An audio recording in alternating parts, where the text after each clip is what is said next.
safety briefing sebelum acara ini dimulai.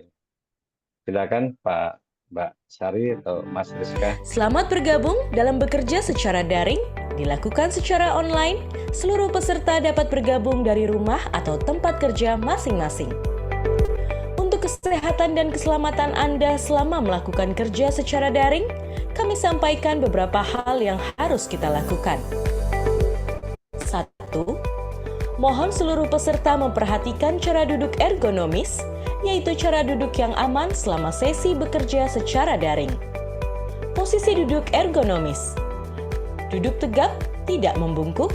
Posisi leher tegap, tidak menunduk ke depan. Atur kursi sehingga sandarannya menopang lekuk tulang belakang.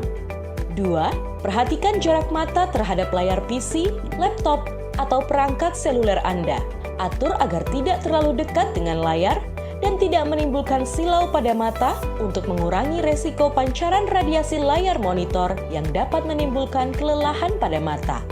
3. Jika Anda menghadiri kegiatan ini bersama-sama, jangan lupa untuk menggunakan masker dan tetap menjaga jarak secara fisik. 4. Perhatikan bahaya kelistrikan seperti penggunaan stop kontak dengan beban listrik berlebih. 5. Tidak melakukan aktivitas lain yang membahayakan keselamatan seperti berkendara. 6. Istirahatkan mata 20-20-20. Setiap 20 menit menatap layar monitor, istirahatkan mata selama 20 detik dengan memandang melepaskan pandangan sejauh 20 feet atau kurang lebih 6 meter. 7. Lakukan peregangan untuk merilekskan tubuh setelah duduk monoton di depan layar monitor. Terima kasih atas perhatian Anda. Dipersembahkan oleh... Baik, terima kasih. Selanjutnya kami mohon Bapak dan Ibu untuk berdiri sejenak. Bersama-sama kita akan menyanyikan lagu kebangsaan kita, Indonesia Raya.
Hadirin disilakan duduk kembali. Selanjutnya kami persilakan Ketua Tim Kerja Kesehatan Olahraga Dr. Aris Daningrum untuk menyampaikan laporan panitia. Kepada Dr. Ari, disilakan. Baik, terima kasih Pak Arief. Assalamualaikum warahmatullahi wabarakatuh. Selamat pagi, salam sejahtera bagi kita semua. Yang terhormat Ketua Umum Kormi, Bapak Adil Hakim beserta jajarannya, Bapak Ibu, Ketua, Pengurus dan juga anggota Kormi daerah, tingkat provinsi, kabupaten maupun kota, Bapak Ibu ketua, pengurus dan juga anggota induk organisasi olahraga yang berhimpun di dalam bawah Kormi, narasumber yang hebat Dr. Andika, terima kasih atas kehadirannya. Teman-teman dari Dinas Kesehatan dan Bapak Ibu peserta yang berbahagia, terima kasih atas kehadiran Bapak Ibu sekalian di pagi hari yang cerah ini. Kita memasuki puasa hari yang ke-14 kalau nggak salah ya, hari yang ke-14 sudah di tengah-tengah. Semoga kita semua tetap dalam keadaan sehat, bugar, produktif, bisa mengikuti semua kegiatan, semua aktivitas dengan baik. Kami melaporkan Bapak Ibu, Pak Adil, bahwa kegiatan ini merupakan kegiatan pertama mungkin ya, kolaborasi antara Kementerian Kesehatan dengan Kormi pasca kita audiensi di tanggal 20 Februari yang lalu. Dan pada kegiatan ini kami tujuannya adalah kita ingin mensosialisasikan yang pertama salah satu program Kementerian Kesehatan yaitu cek kesehatan gratis kepada Bapak Ibu di Kormi dan induk organisasi olahraga yang harapannya nantinya program ini bisa kembali disampaikan kepada anggotanya sehingga bisa lebih berkembang dengan baik. Dan yang kedua tentunya pada webinar ini kita akan kembali refreshing bersama mengingat kembali atau mengingat kembali bagaimana kita harus tetap sehat dan bugar di bulan puasa yang akan disampaikan oleh Dr. Andika. Dan pada kesempatan ini, pada webinar ini memang kami khusus mengundang Kormi baik dari pusat, provinsi, kabupaten, kota, dan juga induk organisasi olahraga, dan teman-teman Dinas Kesehatan yang saat ini sudah hadir 112 orang. Terima kasih Kormi sudah menggerakkan anggota-anggota yang berhimpun di bawahnya. Dan terakhir mungkin kami menyampaikan permohonan maaf Ibu Direktur belum dapat bergabung bersama kita pada pagi hari ini karena pas di waktu yang bersamaan beliau sedang membuka ada kegiatan di TPP PKK. Dan nanti mungkin beliau akan bergabung bersama kita di tengah-tengah atau di akhir kegiatan ini. Dan terakhir kami ucapkan terima kasih sekali lagi atas peran Bapak Ibu sekalian. Kegiatan ini berjalan Ketua Umum Kormi Bapak Adil Hakim dapat memberikan sambutan serta membuka acara ini secara resmi. Terima kasih. Wassalamualaikum warahmatullahi wabarakatuh. Waalaikumsalam warahmatullahi Waalaikumsalam wabarakatuh. warahmatullahi wabarakatuh. Terima kasih Dr. Ari. Selanjutnya kami persilakan Ketua Kormi Nasional Bapak Adil Hakim BSC MPA untuk memberikan sambutan arahan sekaligus membuka acara ini secara resmi. Pada Pak Adil Hakim, disilahkan. Terima kasih Bapak, Ibu-Ibu. Pak, suara saya cukup jelas? Jelas, Pak. Sudah jelas, Pak Adil. Terima kasih. Assalamualaikum warahmatullahi wabarakatuh. Bapak-bapak, Ibu-Ibu, selamat pagi.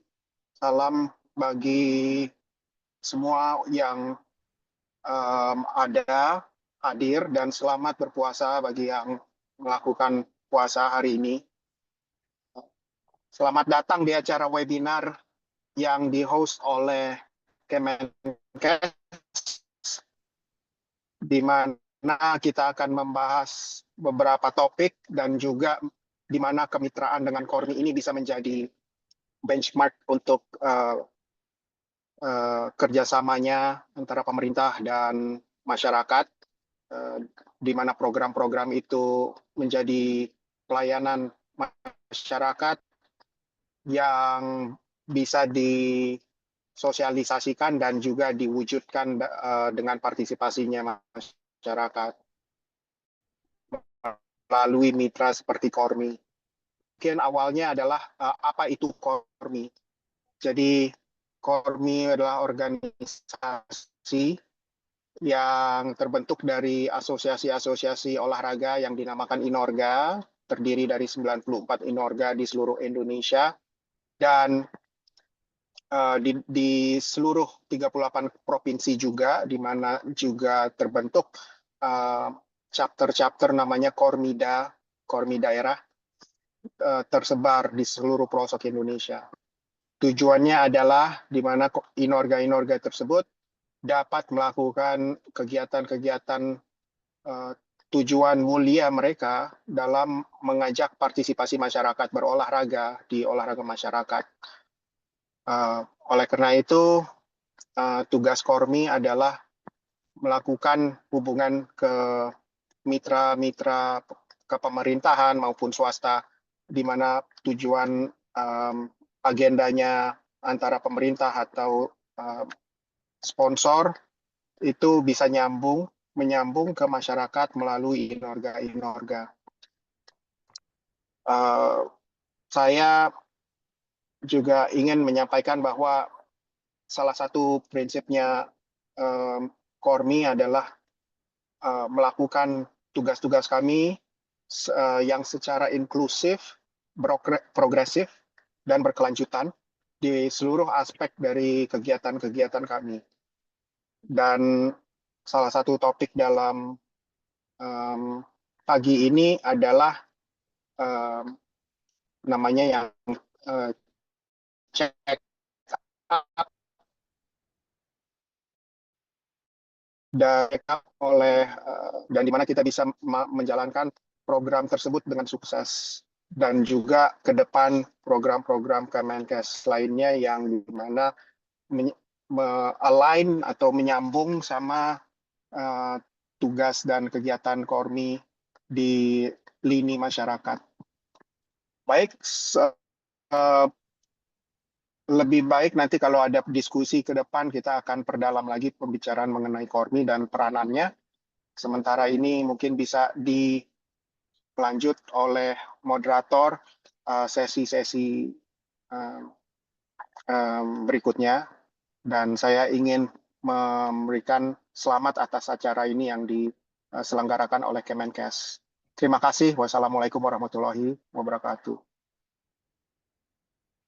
Waalaikumsalam warahmatullahi wabarakatuh. Terima kasih Pak Adil atas sambutannya.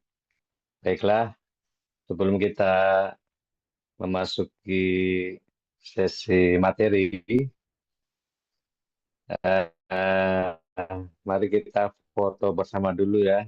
Bapak Ibu, silakan kamera diaktifkan. Sudah Kamera semua? tidak bisa diaktifkan, Pak. Hostnya. Oh iya, nggak apa-apa. Yang bisa diaktifkan silakan. Kita foto bersama dulu ya. Yang nggak bisa, Pak. Videonya Ya, nggak apa-apa. kan sama hostnya ditutup. Oh, sekarang baru dibuka. Ya, silakan. Mas yang Sudah bisa ya, sudah bisa dibuka ya. Oh, selamat. Sudah, Mas Rizka, Mbak Sari, sudah bisa dihitung waktunya. Ayo coba sih.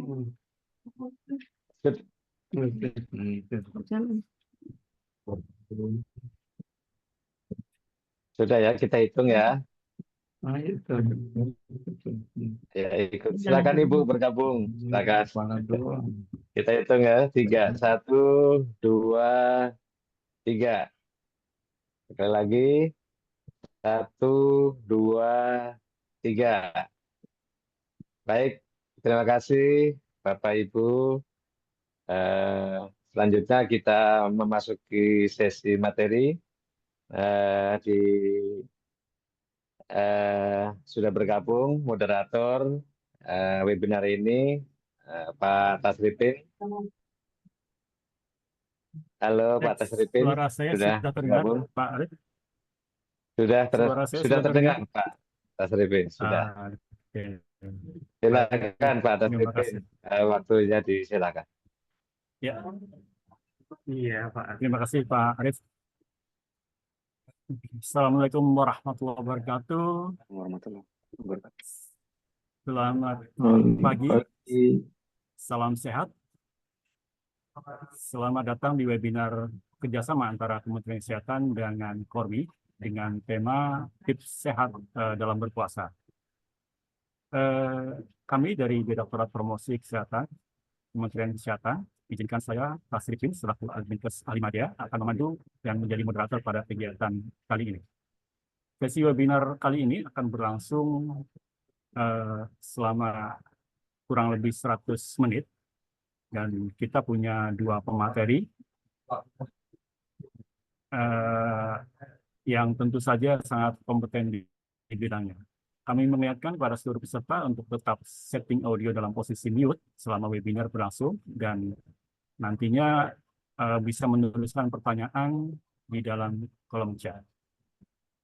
Bapak dan Ibu, hari ini tanggal 14 Maret, artinya bagi umat Muslim yang sedang berpuasa sudah memasuki hari ke-14. Apakah ada yang sudah bolong puasanya? Kalau ada yang bolong, karena kedatangan tamu, saya kira wajar ya. Harapan kami bukan karena sakit atau menderita penyakit tertentu. Puasa adalah ibadah wajib bagi orang-orang yang beriman, sebagaimana disebutkan dalam satu ayat. Kemudian puasa adalah menahan makan dan minum, dan hal-hal lain yang membatalkannya. Dan untuk di Indonesia, saya kira durasinya sekitar 13 jam lebih. Konsekuensinya, tubuh kita tentu tidak terhidrasi dengan sempurna. Jadi ada potensi kebutuhan zat gizi tubuh yang mungkin tidak terpenuhi. Kemudian ada kewajiban-kewajiban untuk meningkatkan volume ibadah, baik pada siang maupun malam hari. Harus bangun lebih cepat untuk santap sahur, tentu akan membuat pola tidur juga menjadi tidak teratur. Nah, kondisi demikian akan menyebabkan terganggunya kesehatan seorang, sehingga dengan demikian panduan ataupun tips ataupun kiat menjaga kesehatan tubuh selama bulan Ramadan adalah menjadi penting untuk dipahami dan diterapkan dengan baik. Webinar berikut ini sangat penting karena akan disampaikan beberapa tips menjaga kesehatan selama bulan Ramadan, selama kita berpuasa, agar kondisi tubuh senantiasa berada dalam kondisi yang fit.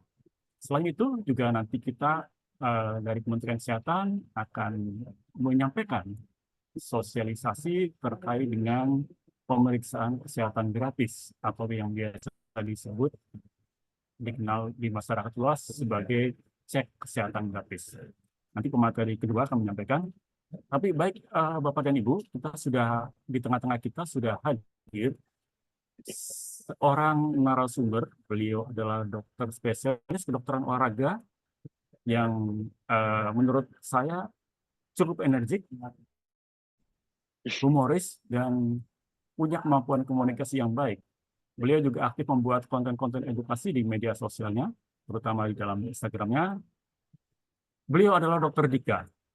Sudah hadir dan boleh sambil cek soundnya. Yes, cek sound Pak Tasripin. Assalamualaikum, selamat pagi semuanya. Oke. Waalaikumsalam warahmatullahi wabarakatuh. Alhamdulillah, sehat selalu. Pak Tasripin sehat, Pak? Alhamdulillah, baik. Sehat, Dr. Dika. Dr. Dika juga seorang host di salah satu stasiun TV yang membawakan acara Halo Dokter. Nanti tentu saja Bapak dan Ibu saat ini beruntung bisa mendengarkan secara langsung dari orang yang kompeten di bidangnya. Baik, Dr. Dika, tanpa berlama-lama saya berikan waktu sampai dengan, kalau sekarang jam 10, mungkin 40 menit cukup ya, Pak? Cukup, mungkin setengah jam aja Pak, kita biar banyak ngobrol nanti. Oke, nanti setelahnya kita diskusi saja. Betul. Baik, silakan waktu, layar, mikrofon, saya silakan Dr. Dika untuk materi. Yes. Baik, terima kasih banyak Pak Tasripin. Assalamualaikum warahmatullahi wabarakatuh. Wah, senang banget nih. Bisa ketemu dengan teman-teman Kormi ya, berarti Komite Olahraga Masyarakat Indonesia ya, Pak Tasripin ya. Pak, dan juga ada Pak Adil, ada Dr. Ari, Dr. Eli di sini. Kita ada program namanya Indonesia Aktif, tapi itu yang ke masyarakatnya namanya Indonesia Aktif. Ah, itu dia Pak. Saya happy Pak diundang sama Kormi. Kenapa? Karena buat saya Kormi penting banget. Percuma gitu kita Indonesia punya prestasi olahraga internasional, sepak bola bagus ya kan, badminton bagus, tapi penyakit apa masyarakatnya penyakitan gitu kan. Atau misalnya lari dikit bentar bengek, nggak enak banget tuh, nggak bagus banget. Jadi kita pengen kita punya prestasi bagus tapi juga masyarakatnya bugar juga gitu. Jadi semua level itu merasakan kebugaran yang baik dan yang maksimal, dan itulah yang mungkin harapannya teman-teman Kormi bisa bantu gitu ya untuk wujudkan. Dan hari ini saya diminta untuk membahas tentang bagaimana kita bisa mengoptimalkan gaya hidup sehat di bulan Ramadan. Untuk itu saya izin mau share screen ya. Nah ini dia, apakah sudah terlihat Pak Tasripin? Iya nggak sih? Terlihat jelas. Nah ya sudah kelihatan ya, ada mas-mas pakai baju koko tuh mau lebaran tuh pakai baju koko. Jadi kalau kita bicara dari segi jurus anti mager, nah makanya saya pakai gambar mas-mas lagi kungfu tuh, karena ada jurusnya gitu ya, memang bisa kita terapkan di bulan Ramadan supaya jangan jadi orang yang mager, karena kalau bicara bulan puasa itu mager, sayang banget sebenarnya gitu ya. Jadi ayo kita bahas nih, tadi udah dibahas juga sama Pak Tasripin, terima kasih Pak, saya teman-teman juga rekan-rekan. Mungkin SPKU belum banyak yang tahu kali ya, Dokter Eni ya, Dokter Ari juga mungkin di beberapa daerah belum banyak gitu SPKU gitu, karena kalau kita bicara di tempat-tempat daerah di luar Jawa apalagi, itu SPKU belum banyak, banyaknya kalau nggak SPPD, SPBU itu banyak juga tuh. Jadi bisa dibilang apa namanya ya, kami adalah dokter olahraga, spesialis dokter olahraga tempatnya, dan memang banyak yang bekerja di bidang olahraga di prestasi, tapi juga banyak banget yang bekerja di olahraga masyarakat gitu, kayak Dokter Ari sama Dokter Eni tadi. Ya, jadi kita akan mulai dari membahas supaya masyarakat bisa sehat, bisa bugar tuh mesti gimana sih? Intinya kan kalau kita bicara gaya hidup itu bukan cuma olahraga doang ya, rekan-rekan semua ya. Kita bicaranya juga bagaimana istirahatnya cukup apa enggak, tidurnya cukup apa enggak, nutrisinya, bagaimana dia bisa mencukupi proteinnya, karbohidratnya, dan sebagainya. Dan juga kesehatan mental. Ini bukan kayak kita di warteg gitu ya, bisa milih, saya mau orek doang nih sama kerang gitu, enggak. Kita mesti ngambil semuanya, mesti empat-empatnya. Jadi yang namanya hidup sehat sama bugar tuh nggak bisa cuman, yang penting saya mau olahraga sama makannya dijaga gitu, ngindarin gorengan misalnya gitu kan, tapi tidurnya kurang. Atau saya olahraga iya, saya tidurnya cukup gitu kan, tapi kemudian makannya juga saya jaga gitu, nggak sembarangan makan-makan yang nggak sehat. Tapi kesehatan mentalnya juga nggak dijaga gitu, tipikal-tipikal yang overthinking kalau kata anak Jaksel.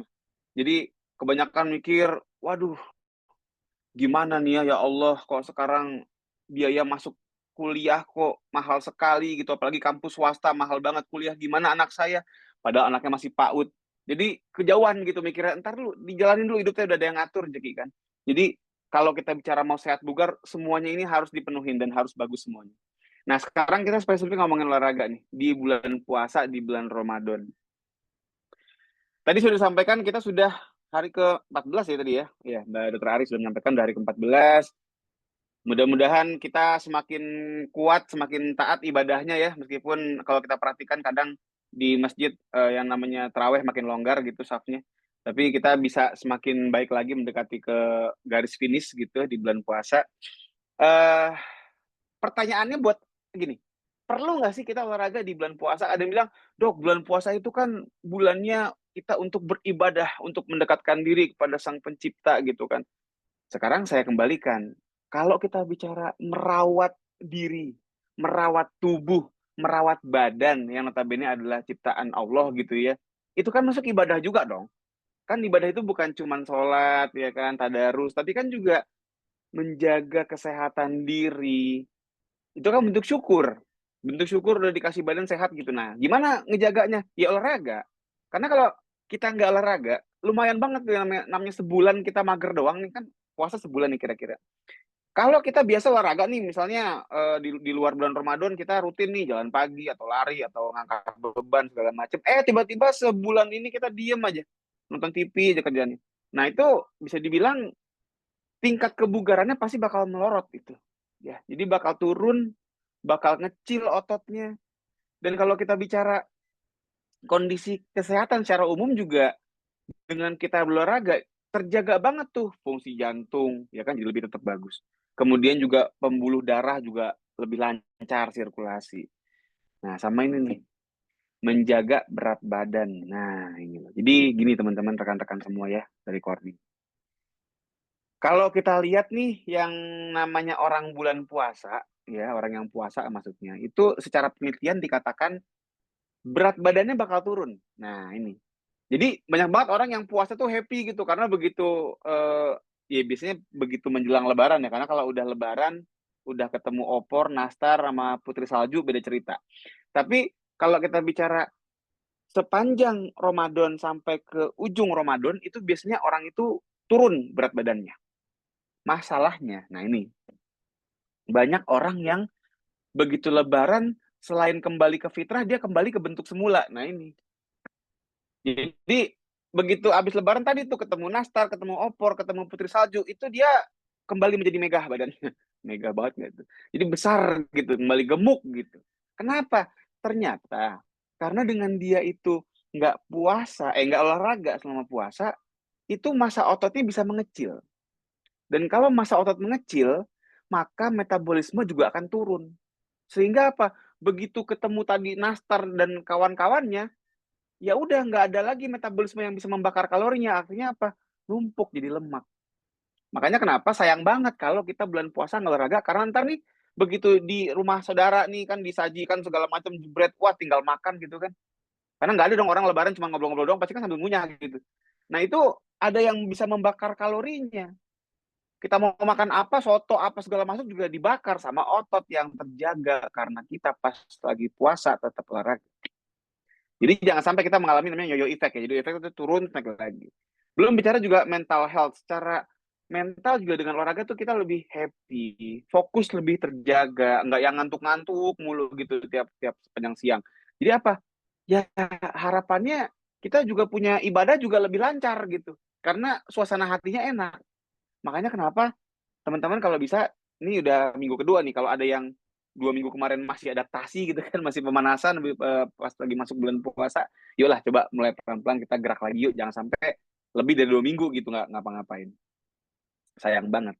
Nah, cuman harus tahu bahwasanya saat puasa itu ada perubahan suplai energi dan cairan tubuh. Kalau kita bicara tubuh kita kan bergerak butuh energi dong.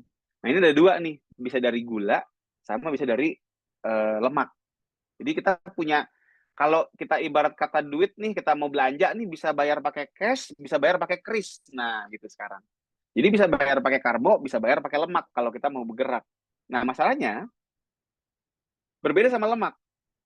Kalau sumber energi yang menggunakan karbohidrat atau gula lah, kita bahasa gampangnya gula aja.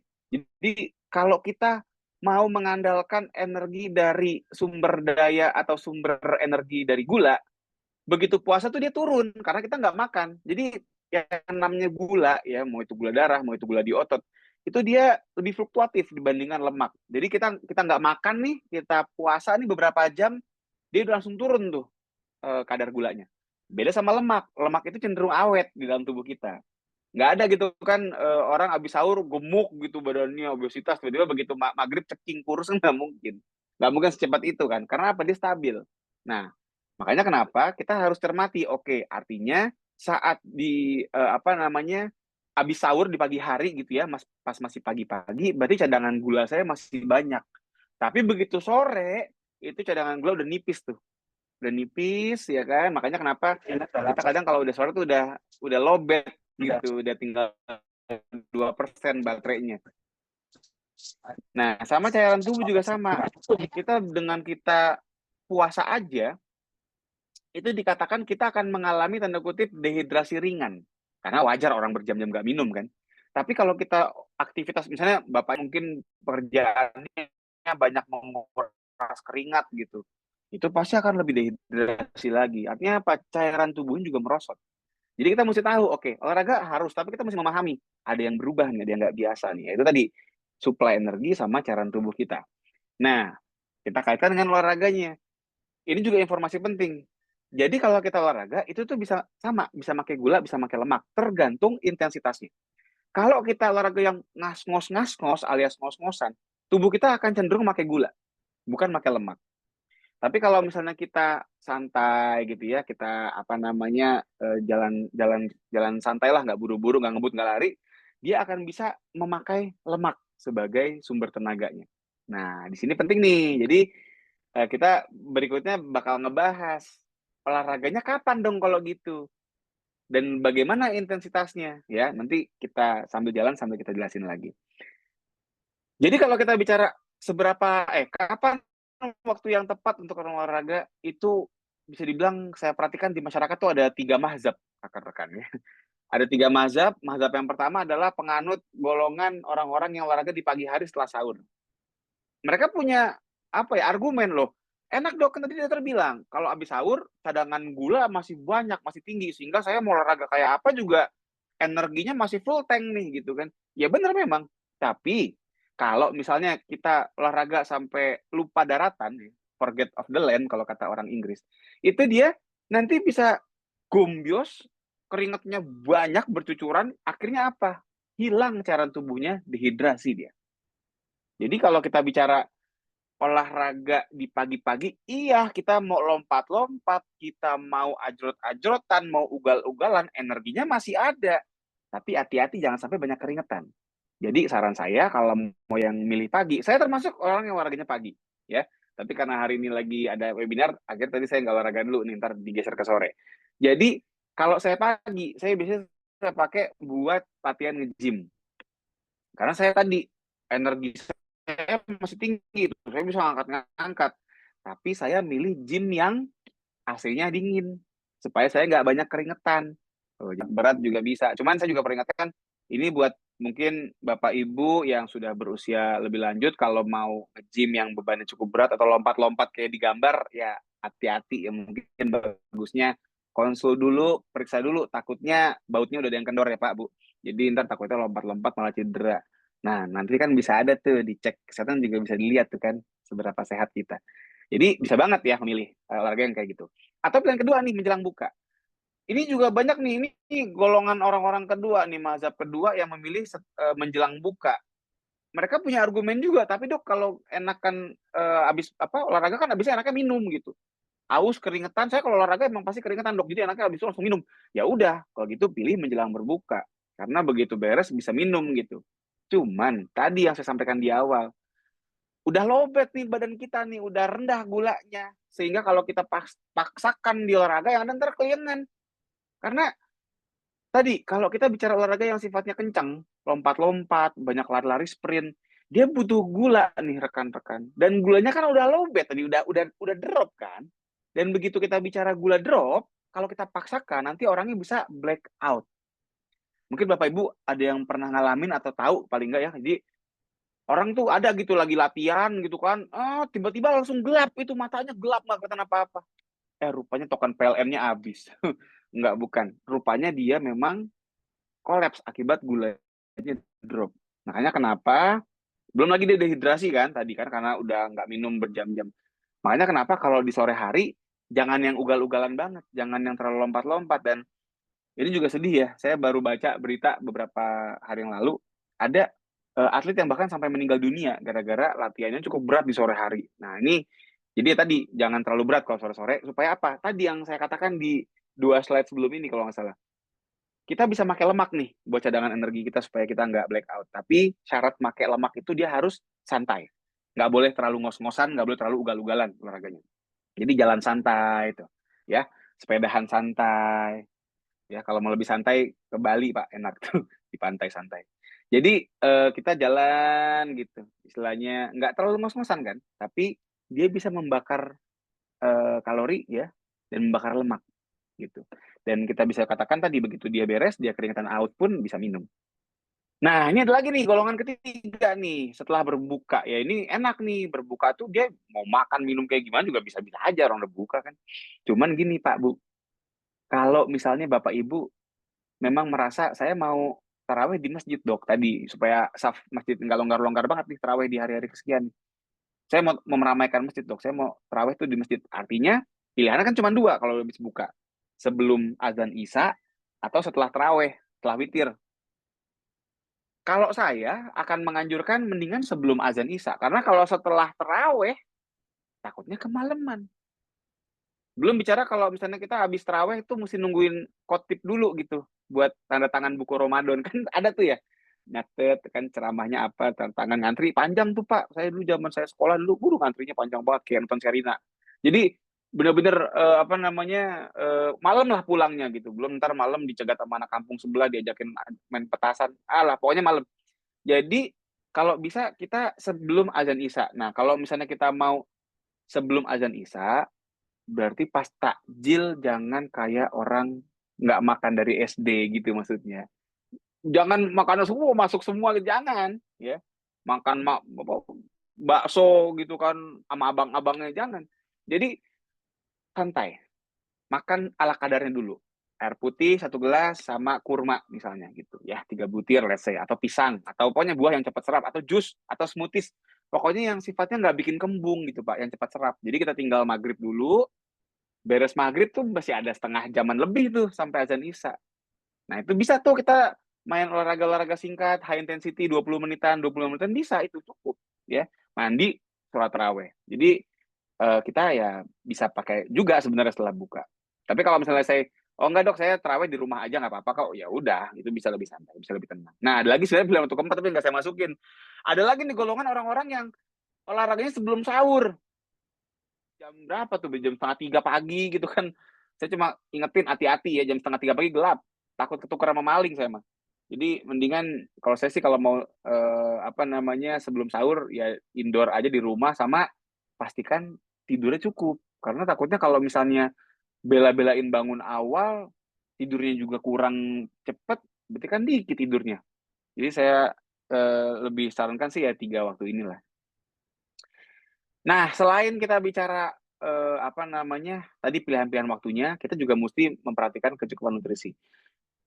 Jadi gini Bapak Ibu ya, yang namanya orang puasa itu sebenarnya bukan mengorbankan kebutuhan nutrisi ya. Jadi banyak yang berpikir dengan berpuasa kita jadi harus memangkas asupan nutrisi kita. Sebenarnya enggak juga. Kalau kita bisa menghitung nih, kita bisa menghitung, oke, dalam 1 hari supaya tubuh saya tetap sehat, tetap bugar, saya harus memasukkan kalori misalnya nih ya, contoh. Sebanyak misalnya let's say 1.800 kalori, contoh aja nih misalnya. Saya masih masuk 1.800 kalori. Ya udah, even puasa sekalipun tetap dapatnya juga tetap 1.800 kalori. Misalnya saya butuh protein let's say 80 gram misalnya gitu. Ya udah, walaupun puasa tetap dapat 80 gram sehari. Cuman timing makannya aja yang diubah. Biasanya dia makan pagi, sore, pagi, siang, malam. Ini sekarang jadi cuman sahur sama buka gitu loh. Tapi secara jumlah hariannya harapannya mah tetap terpenuhin dong, kebutuhan karbohidratnya, kebutuhan apa namanya proteinnya gitu kan. Seperti yang sudah Kemenkes sampaikan sih. Ini hasilnya Kemenkes nih, apa publikasinya Kemenkes. Isi piringku ya. Jadi kita tetap tuh ngeliat tuh makanan pokoknya nasi, berarti nasi gitu ya. Kita bicara karbo nih. Jadi kalau kita bicara ini bisa pakai ini nggak ya? Nah, kayaknya bisa nih biar kelihatan. Nih. Jadi Bapak Ibu yang perlu disampaikan juga begini. Bukan berarti kalau kita di sahur itu makan banyak nasi terus jadi kuat seharian, enggak juga gitu. Karena justru kalau kita makan nasi atau makan karbo, apalagi yang bentuknya simpel gitu ya, yang mudah serap gitu gulanya, terlalu banyak, terlalu sederhana, simpel apa si jenis karbonya terlalu gampang serap, nanti dia bakal naik cepet tapi turun juga cepet. Makanya tuh golongan orang-orang yang model begini biasanya pas zuhur tuh udah keroncongan perutnya gitu. Ya, jadi kita justru begitu sahur tuh harapannya nasi nggak usah banyak-banyak banget kayak takut nggak makan 3 hari, enggak. Tapi banyakin seratnya. Jadi nasi tetap sekadarnya gitu kan, kayak isi piring punya Kemenkes nih, 1/3 piring kurang lebih. Jangan lupa seratnya nih, karena serat inilah yang akan menjaga supaya kita tidak cepat lapar dan nggak cepat lemes sebenarnya. Di siapa nih, ada sayuran bisa kita masukin di sini, buah-buahan. Jadi inilah akan membuat kenyang nih sisi sebelah sini, bukan nasinya yang kita bikin sampai menggunung. Kebanyakan begitu kita lihat nasi itu sampai kayak gunung Bapak Ibu ya, sampai kalau kita lihat tuh bukan disukai pecinta kuliner, juga pecinta alam juga ke situ tuh saking kayak gunungnya. Jadi bisa dibilang apa namanya, jangan terlalu banyak nasi. Dan jangan lupa juga nih lauk pauk masukin yang tinggi akan protein dan lemak sehat juga mesti masuk di sini ya. Lemak sehat dan protein juga mesti bagus. Nah, sehingga dengan begini harapannya kita bisa mencukupi juga nih kebutuhan kita sehari gitu. Dan tadi mau latihan sore pun juga nggak lemes-lemes, nggak lobet-lobet amat gitu. Nah, jangan lupa juga cairannya, minumnya. Sama juga kayak makan, minum juga tetap kita butuh cukup gitu. Gini, memang ada yang kita mungkin sering dengar gitu ya 8 gelas per hari. Tapi bisa dibilang sebenarnya nggak nggak sama juga gitu antara orang yang badannya kecil gitu kan sama orang yang badannya gede. Jadi makanya kenapa sebenarnya kalau kita bicara berapa sih jumlah 30 cc per kilogram berat badan per hari. Jadi kalau kita punya berat badan sekitar 60 gitu ya contoh. Berarti kita butuh 1.800 ya kan 60 dikali 30 1.800 cc per hari. Nah, udah tinggal kita bagi aja tuh. Kalau misalnya kan kalau dulu kan kita bikinnya 8 gelas ya udah anggaplah 8 gelas mungkin satu gelasnya kalau yang agak gede 250. Berarti kan 8 gelas kan sama dengan 2 liter. Ya udah masuk tuh. Tapi kalau gelasnya gelas kecil, gelas Barbie gitu kan yang buat main anak-anak, itu mungkin nggak cukup jadinya. Jadi kita bisa pakai cc-an lebih tepat. Cuma kalau mau gampang biar nggak pusing ya udah pakai 8 gelas lah contohnya. Ini kita bagi tuh 2-4-2 ya, bukan 4-4-2, bukan main bola nih. 2-4-2 itu 2 pas lagi takjil begitu beduk Allahu Akbar kita minum tuh 1 gelas ya kan terus kita masuk korma tuh. Terus kemudian menjelang maghrib atau beres maghrib minum lagi 1 lagi. Nah, terus dari situ sepanjang malam terawih apa segala macam makan lagi ntar masuk 4 gelas tuh dibagi rata jangan 4 gelas sekaligus terkembung. Jadi dicicil gitu. Nanti pas sahur makan lagi minum lagi 2. Ada juga yang bikin 2 3 juga boleh gitu. Jadi pas takjil 2, sepanjang malam 3, pas sahur 3 gelas itu juga boleh. Cuman kalau saya pribadi kalau sahur pengalaman saya minum 3 gelas langsung bolak-balik kamar mandi saya. Jadi saya lebih suka 2-4-2. Ya tapi kembali lagi ini kepada preferensi masing-masing. Intinya kebutuhan sehari mau puasa nggak puasa harus kepenuhin. Cuman timingnya aja yang geser. Ini terakhir ya, perhatikan kecukupan tidur. Nah, kalau kita bicara tidur itu kan cukupnya kan 7 sampai 8 jam ya Bapak Ibu ya. Nah, cuman memang kalau di bulan Ramadan kan agak susah nih ngejar 7-8 jam. Karena apa tadi? Ada terawih. Terus biasanya habis terawih tadarus dulu kan mau khatam Quran nih sebulan ini. Terus kemudian pas sahur juga kalau yang bapak mungkin enak bisa bangun menjelang imsak juga nggak apa-apa itu. Tapi kan kalau ibu-ibunya masak ya. Ibu-ibunya mesti masak gitu kan. Enak kalau ada PRT, ada ART enak. Tapi kalau misalnya emang harus masak sendiri, harus nyiapin makanan sendiri, berarti kan mesti bangun lebih pagi. Artinya kalau kita mau ngejar 7 sampai 8 jam, mesti bangun jam 3 buat masak, berarti kan mesti tidur jam 8 malam. Ya itu masih terawih. Masa lagi terawih rakaat terakhir tidur nggak mungkin. Jadi bisa dibilang ya emang susah dan memang penelitian mengatakan orang Islam, orang Muslim itu di bulan puasa seringkali memang turun tuh jam tidurnya. Dari yang 7 sampai 8 jam biasanya kepenuhin, ini biasanya 5 jam, 6 jam paling bagus. Jadi kalau saya sarankan bikin optimal. Bikin tidur 6 jam dengan cara apa? Tidur secepatnya. Jadi begitu udah selesai taraweh, selesai witir, kalau masih mau tadarus, monggo tadarus.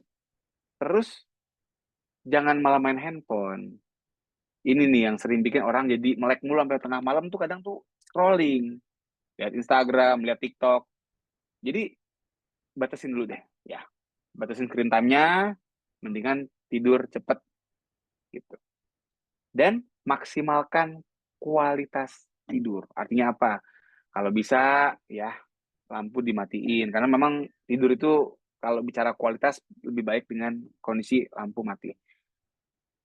Suhu diatur sedemikian rupa, jangan terlalu panas, jangan terlalu dingin, tergantung preferensi masing-masing. Terus kemudian juga suara-suara kalau bisa dihilangin, jangan nyalain TV malah, atau ya kita kerjasama lah. Memang tadi keluarga mesti kerjasama, jangan sampai kita, oke saya mau tidur cepat, tapi sampai jam 11 malam bocah masih keliaran dekat rumah, keliling rumah. Ya emang agak-agak ribet ya. Tapi yang pasti kita mesti maksimalkan kualitasnya. Dan kalau memungkinkan, tambah dengan napping, alias tidur siang. Tapi memang yang namanya tidur siang itu biasanya emang nggak disarankan lama, gitu. Paling 1 jam paling lama. Atau bahkan sekarang kalau kita bicara power nap, cuma 10 menit, 15 menit. Jadi lumayan buat nge-refresh gitu. Karena ya memang banyak penelitian yang dikatakan bahwa kalau kita tidur siang tuh lebih dari sejam tuh malah bikin banyak efek negatif lah. Artinya jadi nggak enak badannya, pusing apa segala macam. Jadi memang sarankan ya 60 menitan lah buat napping. Ada yang bilang paling mentok 90. Jadi ya kalau sempat nanti ya sempetin gitu merem bentar, tapi jangan pas lagi khutbah Jumat ya sayang gitu. Banyak orang menggunakan khutbah Jumat sebagai waktu napping, jangan-jangan ya, jadi dengerin. Nah, buat yang baru memulai nih, supaya tahu ya, saya mesti gimana nih dok memulai kalau memang belum pernah olahraga. Pertama, kenalan dulu. Nah, disinilah pentingnya Anda melakukan cek kesehatan, apalagi secara gratis. Masuk ya ke Menkes ya. Jadi, disinilah kita bisa mengenali diri. Sebenarnya kita ini sehat apa enggak sih? Karena kadang kita ngerasa sehat, padahal enggak gitu. Apalagi banyak orang tuh ngerasa, apa ya, sakit dada gitu ya, padahal serangan jantung atau jantungnya udah mulai mampet, ini mah paling masuk angin gitu. Aduh, ini yang ngeri nih, kayak gini-gini. Makanya kenapa kalau emang kita olahraga, apalagi olahraga cukup berat gitu ya, olahraga yang sifatnya cukup intens, mendingan check up dulu, cek dulu kesehatannya. Syukur-syukur udah dibikin gratis sekarang, ya. Terus juga yang penting bikin habit dulu, ya. Jadi start dari yang nyaman, yang happy, yang menyenangkan, jangan langsung pilih yang bikin pegel-pegel, ntar kapok, nggak jadi habit. Karena yang penting itu apa? Kita mesti bikin habit. Ya, jadi start dari yang santai, di progres pelan-pelan, bertahap, dan bersainglah dengan diri sendiri. Jadi kita tuh olahraga bukan mau ngalahin orang. Kita bukan atlet, bukan mau tanding di Asian Games, enggak. Mau sehat doang kita. Mau bugar doang kita. Jadi nggak perlu, si Anu bisa lari 40 kilo, saya juga mau dong, saya juga bisa. Nggak gitu, ya. Tapi kemenangan yang sesungguhnya adalah saat kita bisa mengalahkan diri sendiri. Wih, mantep. Oke, terima kasih. Mungkin gitu aja dari saya, Pak Tasripin. Saya kembalikan, kita lanjut ngobrol-ngobrol via Q&A. Assalamualaikum warahmatullahi wabarakatuh. Waalaikumsalam warahmatullahi wabarakatuh. Baik, terima kasih Dr. Andika. Sama-sama, Pak. Menarik sekali.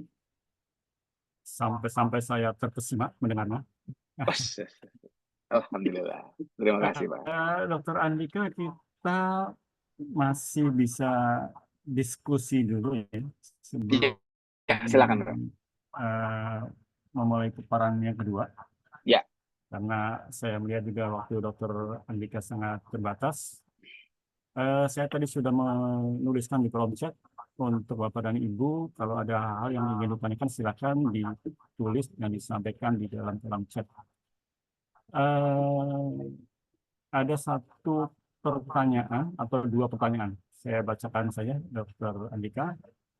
Ya. Ketika kita ingin membentuk massa otot tertentu di bagian tubuh tertentu, mungkin maksudnya seperti membentuk hanya dua otot perut, hanya otot bicep, tricep di saat puasa, seperti ini waktu olahraga mana yang cocok untuk hal ini? Oke. Baik, silakan langsung saja. Dengan Bapak siapa itu tadi? Kayaknya laki-laki nih yang nanya. Meda, kelihatan Pak Meda. Pak Meda, oke. Pak Meda. Terima kasih Pak Meda atas pertanyaannya. Nah, ini pertama saya ngelihat Bapak mau melatih otot di di perut ya. Terus kemudian di bicep sama tricep. Pak, pertanyaannya Pak nanggung banget Pak bikinnya Pak, cuma separuh-paruh begitu. Justru kalau kita gini, kalau kita bicara mau sehat nih, kalau kita bicara mau bugar secara utuh, yang kita kejar itu justru sebenarnya otot-otot yang besar dulu Pak Meda. Ya, artinya otot paha, otot bokong, otot punggung, otot perut, oke, masuk.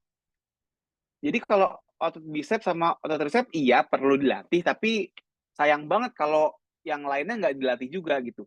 Jadi kalau bisa dilatih secara umum. Dan saya nggak tahu nih, apakah mungkin Pak Meda tadi berpendapat atau berpikiran bahwa dengan saya melatih otot perut, saya melatih otot lengan, maka nanti saya bisa six pack gitu, bisa hilang buncitnya gitu kan, gelambir-gelambir tangan juga hilang, karena itu seringkali kan jadi tempat lemak yang bikin nggak pede tuh di perut, di lengan gitu kan.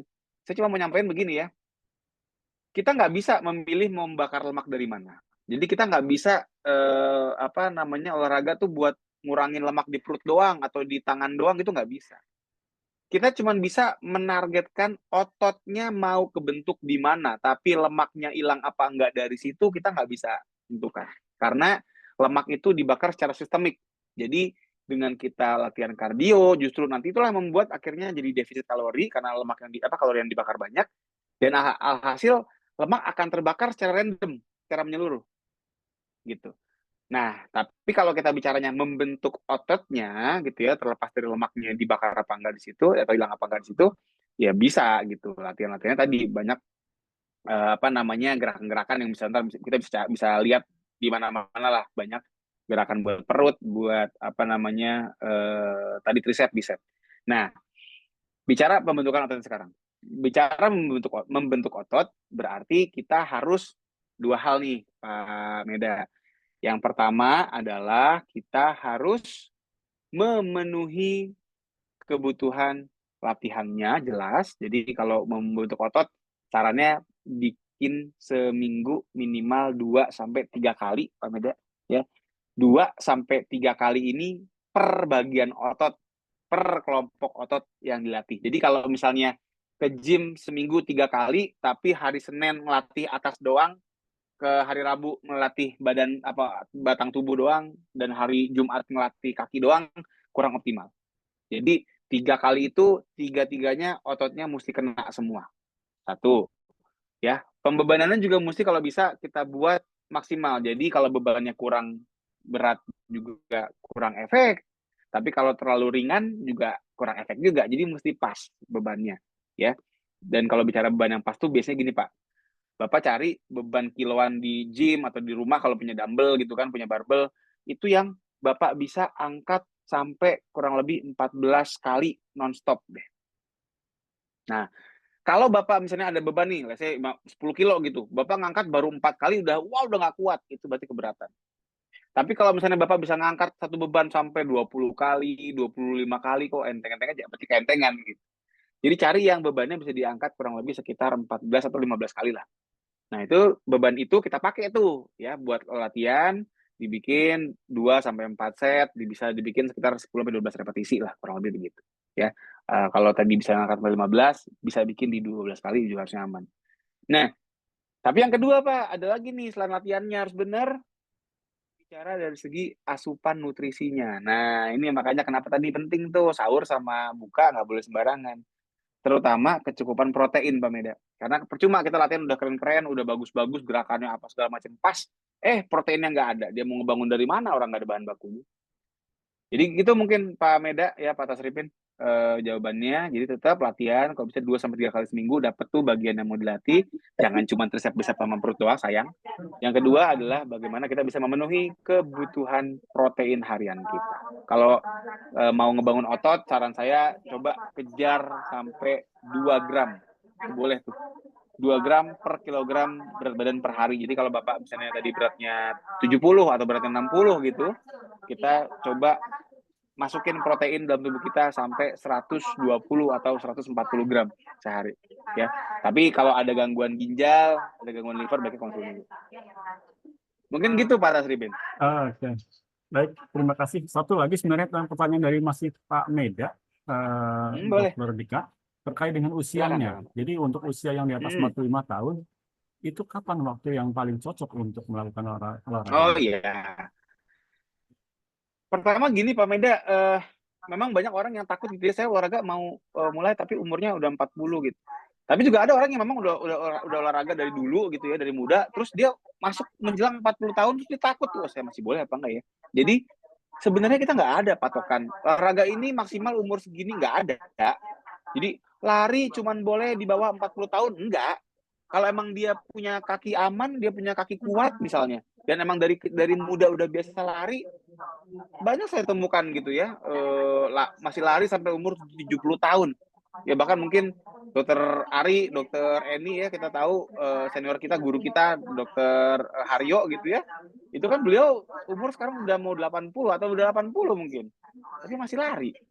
Kan nggak mungkin kita berhentikan gitu kan. Jadi makanya kenapa sebenarnya nggak ada patokan umur, kemudian jadi harus nggak boleh ini, nggak boleh itu. Cuman begini, memang pada umumnya, nah ini saya bicara pada umumnya ya, kalau seseorang baru mau mulai berolahraga, di mana sebelumnya orang ini adalah orang yang mungkin jarang bergerak, ya kan, banyak duduk, biasanya pada umumnya umur 40 tahun ke atas, tadi tuh yang namanya sendi udah mulai pada nipis gitu. Baut udah mulai kendor istilahnya, Pak.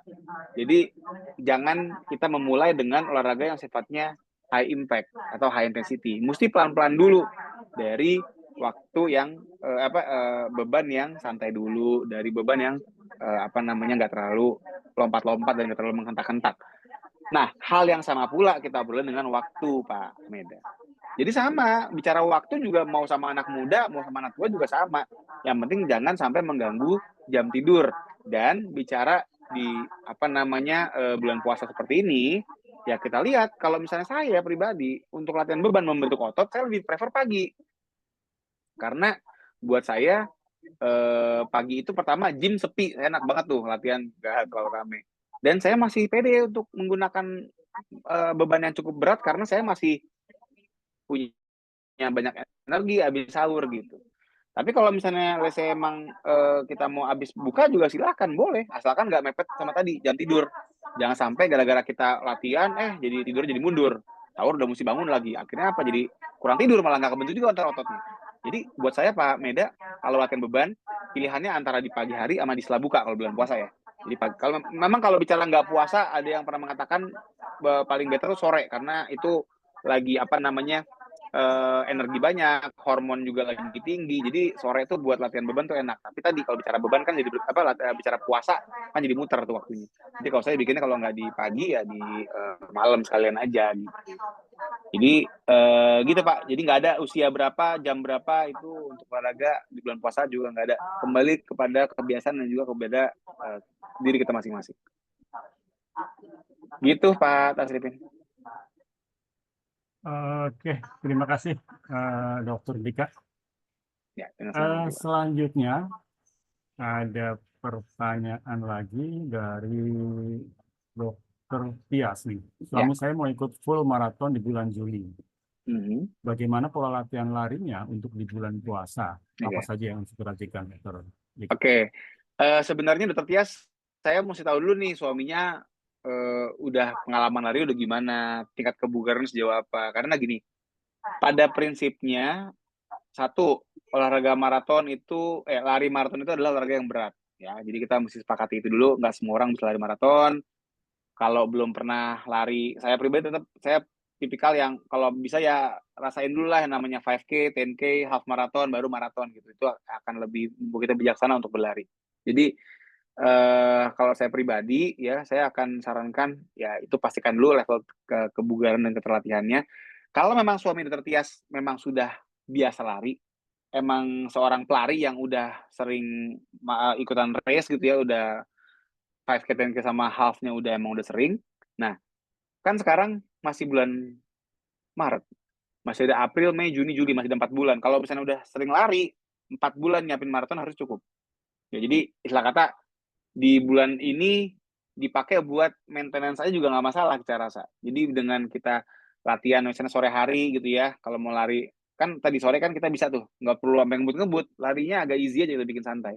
Jadi kita main lari, kalau anak lari bilang di zona 2 misalnya gitu ya, kita bikin lari di zona 2, bikin lari santai, menjelang buka boleh, atau kalau mau agak ngegas, habis buka sekalian, tapi berarti kan terawihnya di rumah kali gitu ya.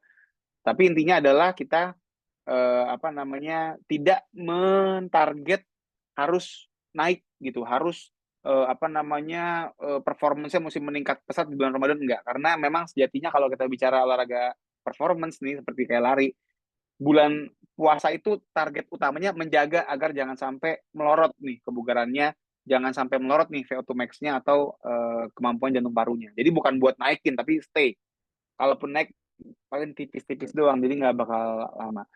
Nggak bakal jauh. Nah, nanti barulah di bulan April nih, habis Lebaran kan, ada April, ada Mei, ada Juni, ada Juli.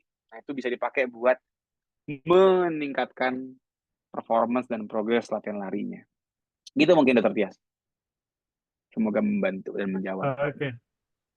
Terima kasih. Saya kira sudah terjawab pertanyaannya. Ada satu pertanyaan lagi yang menurut saya menarik nih. Dari boleh, Pak. Silat Harimau Minangkabau. Usia saya 62 tahun. Pada usia 52 tahun mengalami syaraf kejepit. Kain di pinggang. Tapi sekarang sudah enakan. boleh nggak main beban? Oke. Silakan Dokter Didi. Baiklah, ini pertanyaannya Yang penting. saya harus menjawab dengan hati-hati karena begini. Yang namanya saraf kejepit itu kan ya kadang gini ya Pak Tasripin ya. Saya juga bisa katakan saraf kejepit ini kadang keluarnya bukan dari dokter. Kadang keluar dari tukang urut, sering tuh bilang. Atau misalnya ya orang-orang di luar tenaga medis gitu ya, di luar dokter yang mungkin pas lagi mijit, ototnya kencang, wah ini kayak saraf kejepit nih. Ini kadang-kadang gitu. Jadi, pertama yang mesti dipastikan adalah ini bener nggak saraf kejepit. Tadi yang Pak Tasripin sudah katakan, hernia nucleus pulposus, apakah benar ini adalah sebuah HNP? Karena kalau benar itu kita mesti ngeliat juga seberapa nonjol nih si HNP-nya, seberapa nonjol dia si struktur bantalannya yang membuat sarafnya kejepit. Karena kalau misalnya memang tonjolannya berat, tonjolannya jauh, ya kita mesti sangat berhati-hati. Tapi tadi kan Bapak, siapa tadi namanya Pak Tasripin namanya? Sorry. Dari Silat Harimau Minangkabau, jadi kelihatannya Oke. dari Pak Iya. Korinov barangkali ya. Tapi Iya, yang jadi bersangkutan juga katanya sudah berobat ke dokter syaraf. oke, berarti kalau ke dokter syaraf kita bisa katakan insya Allah bener nih berarti HNP nih gitu. Nah, tapi sama tadi bicara HNP kan ini banyak degree-nya, banyak derajatnya. Kalau tadi Bapak Silat tadi apa namanya memang bisa Bapak Rinov ya, Bapak Rinov tadi memang bisa mengatakan bahwa sudah enak, apa namanya sudah nggak terlalu nyeri, ya oke, kita bisa anggap mungkin sudah ringan derajatnya atau memang dari awal mungkin ringan.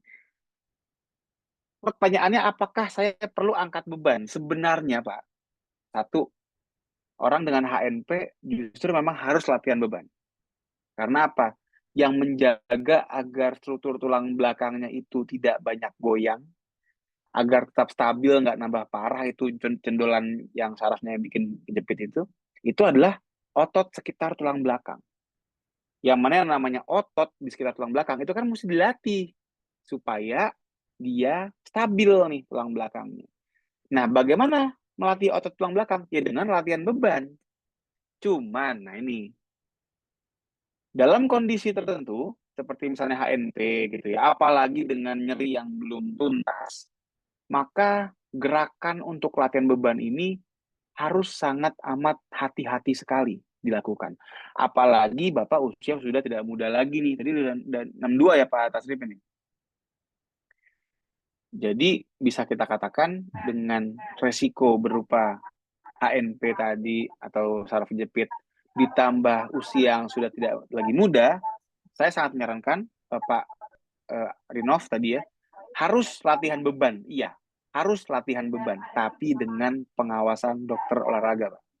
Ya, atau kalau nggak ada dokter olahraga, boleh juga sama dokter rehab medik ya, karena sayangnya sampai saat ini dokter olahraga belum ada di semua provinsi gitu ya, semua daerah. Jadi kalau memang pas di tempatnya Pak Rinov tadi memang belum ada dokter olahraga, mungkin bisa dimintain atau minta program atau pendampingan begitu dari dokter spesialis rehab medik alias dokter KFR namanya. Nanti biasanya akan dipandu tuh gerakan mana yang boleh, gerakan mana yang nggak boleh.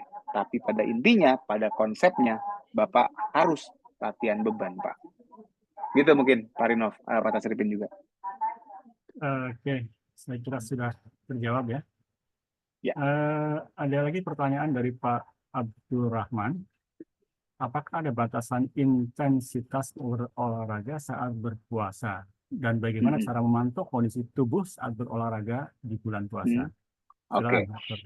Jadi kalau intensitas memang kita lihat nih, latihan apa dulu. Kalau latihan kardio kan memang kita menggunakan prinsip menghitung denyut nadi ya, Pak Tasripin. Artinya memang kalau kita lari, jogging, jalan cepat, atau sepeda gitu, itu kan semua kardio tuh. Nah, kita tetap memang harus menggunakan, sebenarnya ya, idealnya kita memantau dengan menggunakan heart rate monitor.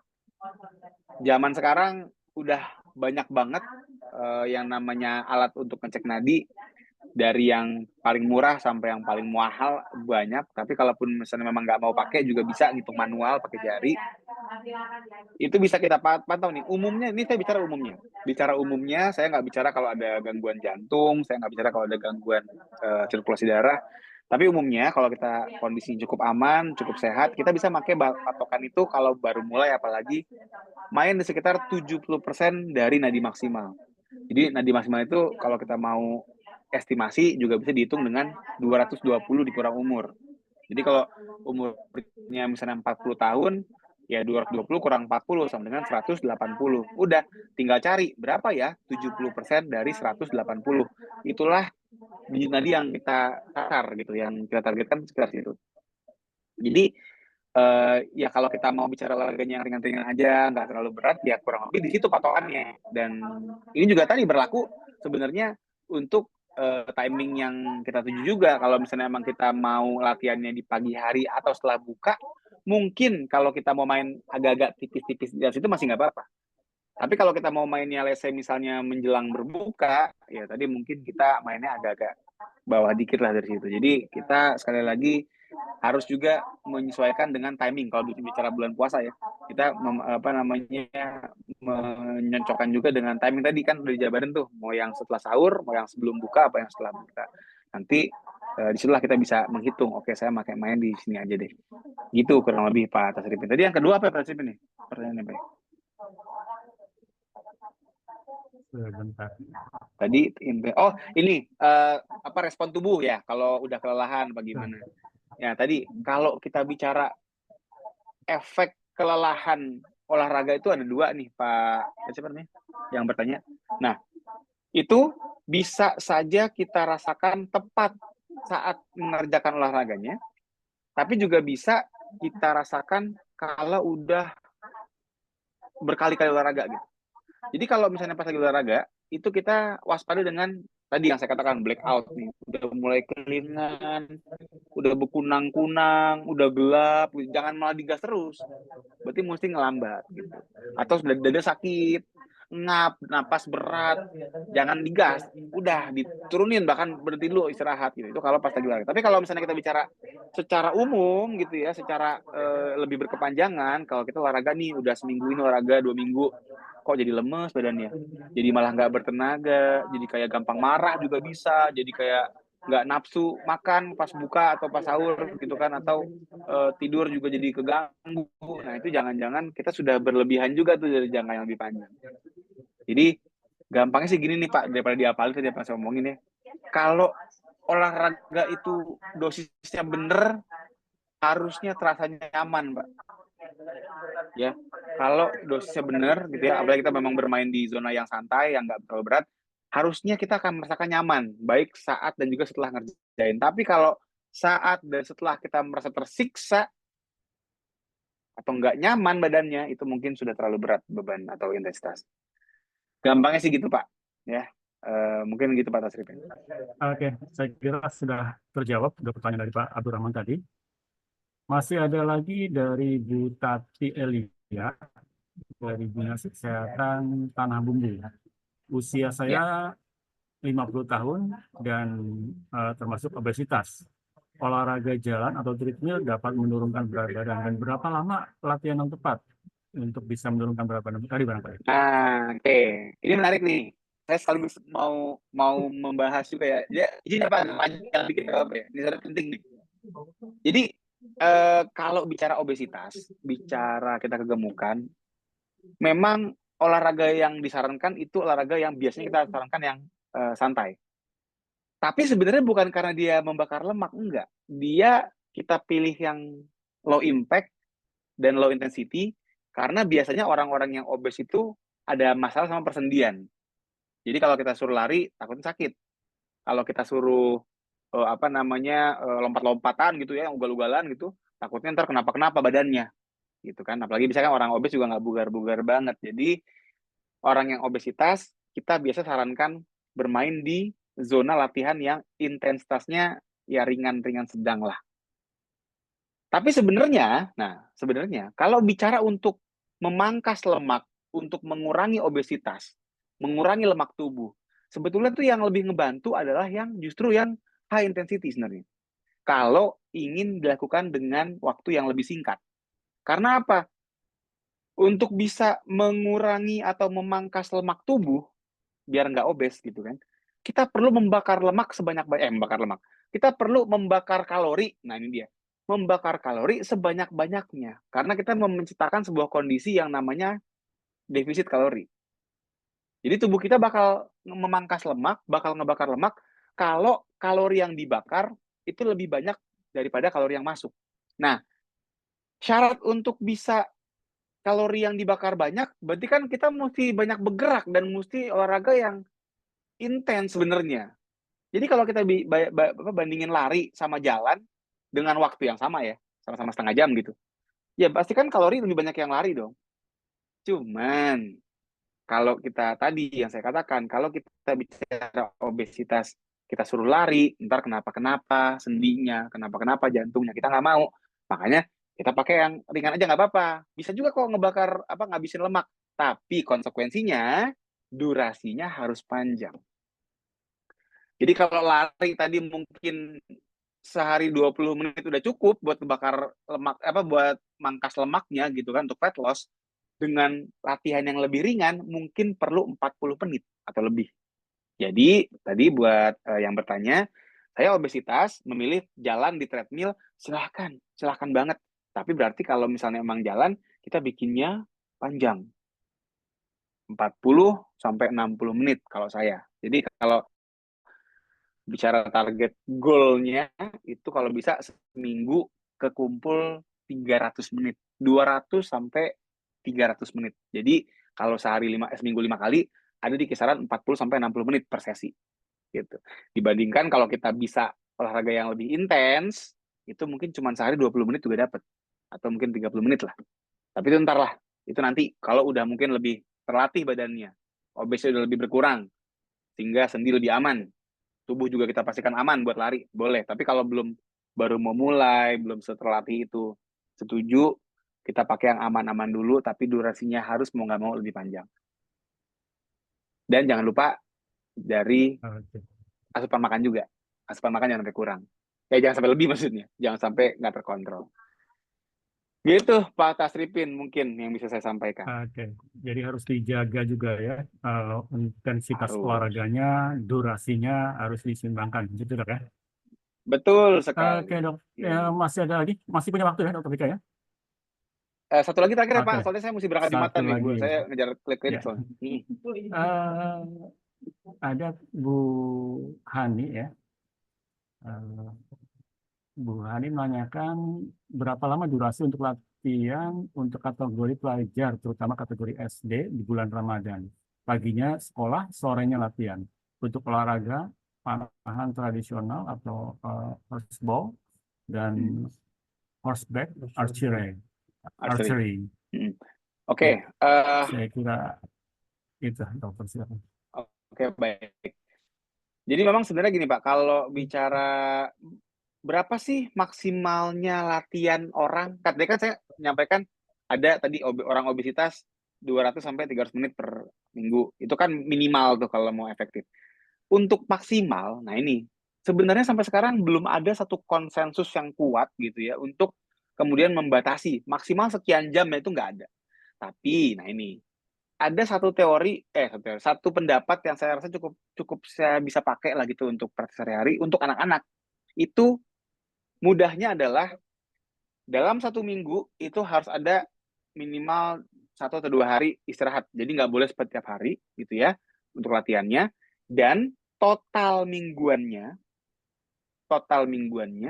itu dia maksimal sama dengan jumlah umurnya. Jadi kalau anak umur tadi kan SD ya, let's kita sebut misalnya kelas berapa? Kelas 5 gitu ya, berarti umurnya 10 tahun gitu misalnya. Berarti anak yang SD ini kalau umurnya 10 tahun, 1 minggu dia maksimal 10 jam untuk cabur olahraga yang sama. Ya, kita bicara olahraga yang sama nih. Untuk olahraga yang sama, kita bikin 10 jam per minggu. Jadi kalau kita mau bikin Senin sampai Jumat, maka maksimal itu ada di 2 jam saja. Gitu. Nah, tapi per harinya, nah berapa ya per hari? Saya coba untuk mencari-cari, rekomendasi itu saya lihat beda-beda, ya minimal ada yang bikin di 60 menit ya paling banyak, tapi saya lihat atlet aja itu dikatakan satu hari itu 180 menit itu udah cukup. Jadi kalau tadi kita hitung-hitungan dengan yang tadi saya panjang lebar jelasin, kalau memang kita mau bikin let's say misalnya satu hari di kisaran 2 jam totalnya gitu ya, atau 3 jam deh, itu masih oke saya rasa buat istilah buat anak-anak SD atau SMP gitu masih aman. Gitu Pak. Tapi tadi sekali lagi kalau puasa kita jangan sampai sore-sore dikasih yang berat ya, nanti kejadian lagi kayak di Semarang kemarin. Gitu mungkin Pak Tasripin. Oke, baik. Terima kasih Dr. Dika Ya, dengan atas senang hati Pak Tasripin. kesempatannya untuk mengisi kegiatan ini, atas ilmunya yang sudah dibagikan kepada kita semua. Kepada Dengan Bapak senang dan hati. Ibu yang mungkin pertanyaannya belum sempat terjawab, mohon maaf karena memang keterbatasan waktu kita. Ya. Sekali lagi terima kasih pada Dr. Dika. Semoga kegiatan ini, semoga ilmu-ilmunya tadi bisa menjadi ladang amal ibadah bagi Dr. Dika. Amin. Terima kasih Pak Tasripin juga Pak. Semoga amal ibadahnya juga diterima Pak ya, untuk sebagai moderator ini juga ibadah juga nih Pak. Amin. Bapak dan Ibu, kita masih ada satu pemateri dari Kementerian Kesehatan yang akan menyampaikan terkait dengan pemeriksaan kesehatan gratis atau yang biasa dikenal dengan cek kesehatan gratis. Tentu saja hal ini sangat sinkron dengan kegiatan kami karena saat ini kesehatan olahraga memang berada di dalam Direktorat Promosi Kesehatan dan Kesehatan Komunitas yang tentu saja fungsinya salah satunya adalah mengedukasi masyarakat dan sebagai tindak lanjut dari MOU antara Kementerian Kesehatan dengan Kormi. Webinar saat ini dengan sasaran adalah anggota dari Kormi, saya kira sangat relevan dan seperti juga disampaikan oleh Dr. Dika tadi saat penyampaian materi bahwa kita perlu mengenali kondisi kesehatan kita. Jadi kalau kita mau berolahraga, kita mau menjaga kebugaran kita, paling tidak kita harus mengenali kondisi kesehatan kita. Nah, bagaimana nanti kiat-kiatnya untuk bisa masuk dalam cek kesehatan gratis nanti seperti apa? Nanti ada Dr. Aris Yaningrum yang akan menyampaikan paparan pada kegiatan ini. Saya persilakan waktu dan layar, Dr. Aris. Pak Tasripin dan rekan-rekan, Dr. Ari, saya izin pamit dulu ya. Terima kasih, Dr. Dika. Harus bertugas lagi. Sekali lagi terima kasih Pak Tasripin, Dr. Ari, Dr. Eni, juga tadi ada Pak Adil juga. Semoga bermanfaat. Terima kasih. Assalamualaikum warahmatullahi wabarakatuh. Waalaikumsalam. Terima kasih, Dr. Dika. Baik, terima kasih Dr. Dika, Pak Tasripin. Mungkin kita melanjutkan ya sedikit sosialisasi Bapak Ibu terkait dengan cek kesehatan gratis. Ya, kalau dengan Kormi dan Inurga, seringkali kita kemarin sosialisasinya terkait dengan kebugaran, gitu ya, kebugaran di tahun-tahun yang lalu kita bersama-sama untuk mensosialisasikan pengukuran kebugaran jasmani dengan sigar. Nah, di tahun 2025 ini kita akan memperkenalkan terkait dengan cek kesehatan gratis yang saat ini menjadi program utama Kementerian Kesehatan, ya. Program utama Kementerian Kesehatan yang juga menjadi salah satu program utama Quick Win dari program hasil cepat atau PHTC, di mana tujuannya adalah pemeriksaan kesehatan ini diharapkan dapat juga memperkuat pembangunan sumber daya manusia yang merupakan salah satu misi dari Asta Cita. Nah, kenapa kemudian cek kesehatan gratis atau cek kesehatan ini diperlukan? Jika Bapak Ibu melihat di sini ya, kita bisa melihat bersama bahwa penyakit-penyakit yang ada di Indonesia atau sebagian besar kasus kematian yang terjadi di Indonesia menurut data adalah sebetulnya merupakan kasus yang kita bisa cegah gitu ya, kasus yang kita bisa cegah. Kalau kita lihat di sini angka-angkanya di dewasa dan di lanjut usia sebagian besar penyakit yang terjadi adalah penyakit-penyakit tidak menular.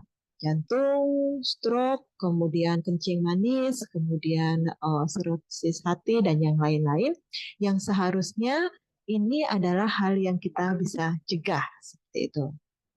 Nah, kita kemudian melihat kembali data-data yang ada, Bapak Ibu. Di sini kita lihat situasi kesehatan yang ada di Indonesia, di bayi dan balita angka stunting masih cukup tinggi.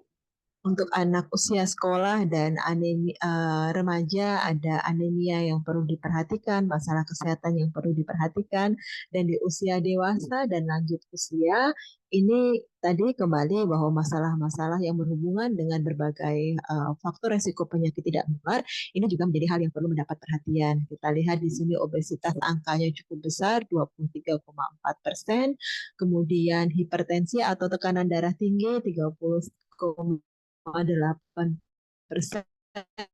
dan gula darahnya yang tinggi di dewasa dan lansia cukup tinggi 24,3%. Namun demikian, 8% ternyata yang sudah melakukan screening kesehatan gitu ya. Kebanyakan di usia lebih dari 20 tahun bahkan tidak pernah periksa lingkar perut gitu. Kita mungkin juga sama ya, mungkin kita juga jarang yang memeriksa lingkar perut, 80,82%-nya kita tidak pernah memeriksa lingkar perut, kemudian gula darah ternyata 62% kita tidak pernah periksa gula darah, demikian juga dengan kolesterol, bahkan memantau berat badan yang mungkin hal yang cukup sederhana bisa dilakukan, itu 36% kita tidak pernah memantau berat badan dan tekanan darah. Nah, mengapa sih kemudian kita membutuhkan suatu pemeriksaan kesehatan yang rutin dalam rangka pencegahan berbagai macam penyakit tadi? Nah, kenapa kita perlu cek kesehatan rutin? Karena yang pertama, kita ingin mencegah dengan adanya cek kesehatan gratis atau cek kesehatan rutin, maka kita bisa mengetahui sebetulnya status kesehatan kita seperti apa. Jadi harapannya kita bisa mencegah supaya tidak terjadi sakit. Jadi ketika kita sudah menemukan suatu faktor resiko kesehatan, misalnya berat badan kita kelebihan atau lingkar perut kita kelebihan, begitu ya, tadi banyak yang konsultasi berat badannya kelebihan, maka kita bisa memanage risiko tersebut dan kita nggak jadi sampai sakit begitu ya, bisa dikendalikan, ditarik garisnya supaya kalau kita sudah tahu kita sudah menuju arah sakit, kita nggak jadi sakit dengan tadi manajemen faktor risiko. Dan juga yang kedua, kalau misalnya sudah terdeteksi, ternyata kita setelah cek kesehatan itu ada resiko penyakit atau menderita penyakit, harapannya bisa diketahui di fase awal, gitu ya, di fase awal tidak sampai sudah kronis, sudah terlanjur begitu, sudah sulit diperbaiki, tapi kita bisa deteksi di fase awal sehingga kita bisa kelola, bisa diobati dengan lebih dini dan harapannya tidak menyebabkan keparahan atau kematian yang lebih lanjut. Jadi sangat penting cek kesehatan ini untuk menjaga kita tetap sehat, bugar seperti itu, untuk tadi mendeteksi supaya nggak sampai jadi sakit, atau kalau sudah sakit ya nggak sampai parah penyakitnya dengan cek kesehatan ini. Nah, di samping itu tadi juga sudah disampaikan oleh Dr. Dika bahwa seringkali dalam konteks olahraga kita menemukan ketika berolahraga kemudian ada hal-hal yang tidak kita inginkan, termasuk kejadiannya adalah meninggal. Tadi sudah disampaikan ada seorang atlet yang kemudian meninggal saat latihan. Kita juga sering menemukan di berita-berita ada orang yang sedang berlari, misalnya jogging pagi tiba-tiba meninggal, atau saat nge-gym juga meninggal, badminton meninggal. Itu juga kita sering menemukan berita-berita yang demikian. Nah, kenapa kemudian ini bisa terjadi? Gitu ya. Salah satunya adalah kemungkinan itu semua bisa terjadi karena serangan jantung mendadak ya, akibat penyakit jantung koroner yang mungkin tidak terdeteksi lebih awal. Jadi kadang-kadang kalau kita tidak cek kesehatan atau tidak memeriksakan kesehatan kita dengan lengkap, ya kita pikir ketika kita bisa melakukan aktivitas fisik sehari-hari, aktivitas sehari-hari kita baik-baik saja. Tapi mungkin saja kita tidak baik-baik saja begitu ya. Kita memang perlu memeriksakan kesehatan rutin. Nah, apa saja faktor resiko serangan jantung mendadak tadi? Bisa jadi seseorang tadi hipertensi, tekanan darahnya tinggi tapi dia tidak tahu. Gitu ya. Obesitas itu bisa jadi tapi tidak terlalu aware. Kemudian kolesterol tinggi, gula darah tinggi bisa jadi sebetulnya memiliki ini tetapi karena tidak pernah dicek kesehatannya kita jadi nggak tahu. Atau memiliki faktor-faktor resiko tertentu seperti merokok dan yang lain-lain. Nah, dengan adanya cek kesehatan gratis ini, maka faktor-faktor resiko yang bisa terjadi pada diri kita itu kita bisa deteksi atau kita bisa ketahui lebih awal dan harapannya setelah kita ketahui kita bisa kendalikan sehingga tidak sampai berkembang faktor resiko tersebut menjadi penyakit-penyakit yang nantinya akan merugikan kita. Nah, pada program hasil terbaik cepat atau cek kesehatan gratis ini sasaran kita atau sasaran dari program Kemenkes ini adalah semua usia, begitu ya, mulai dari bayi baru lahir sampai dengan lanjut usia. Bisa dilakukan pada berbagai kegiatan saat kita ulang tahun, bisa juga sebagai hadiah ulang tahun begitu ya.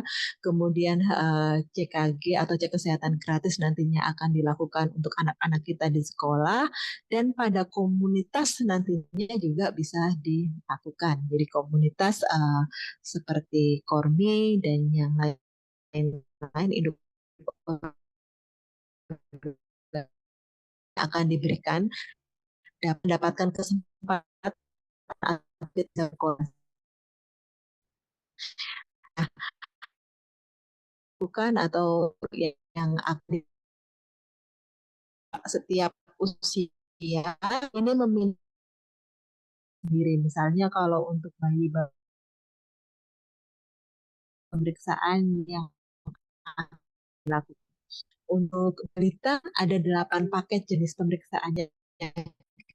Jantung paru akan dilihat, resiko penyakit paru akan dilihat, resiko fungsi indera akan dilihat, kesehatan jiwa, hati, bagi calon pengantin juga ada pemeriksaan khusus, dan bagi lanjut usia akan ada pemeriksaan geriatri ya, atau pemeriksaan lansia untuk melihat kesehatan kita lebih lanjut. Kemudian untuk anak usia sekolah nantinya juga akan dilakukan pemeriksaan kesehatan dengan paket-paket yang sudah ditentukan.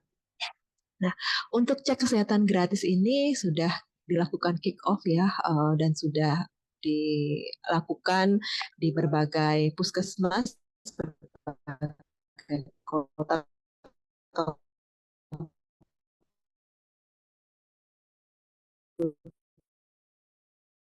wakil menteri dan yang lain-lainnya.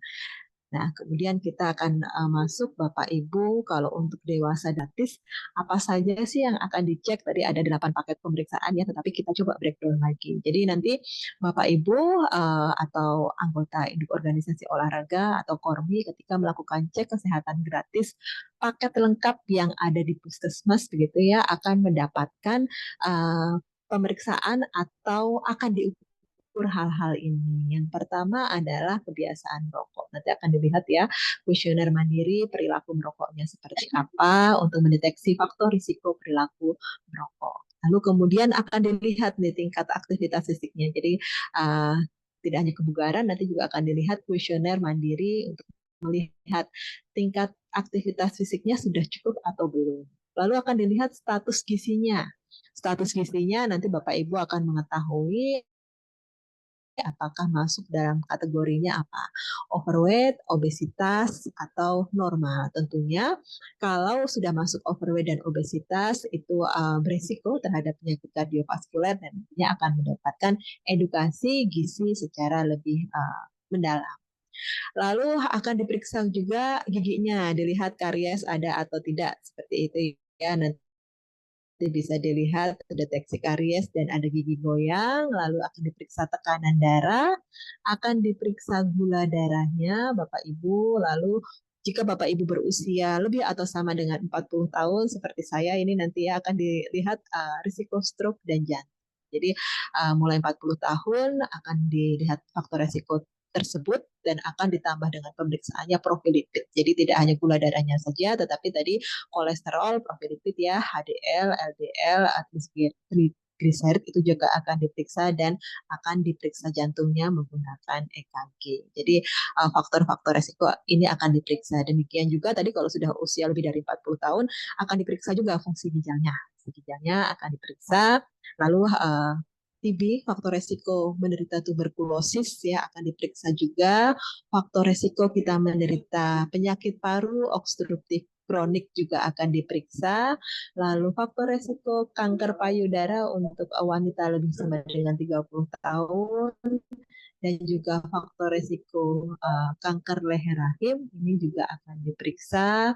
Lalu faktor risiko kanker paru, kanker usus besar untuk yang lebih atau sama dengan 45 tahun juga akan diperiksa. Awalnya adalah menggunakan kuesioner, tetapi nanti kalau ada skor yang diperoleh yang artinya Bapak Ibu dianggap memiliki risiko tinggi, maka akan dilakukan pemeriksaan kesehatan lanjutan.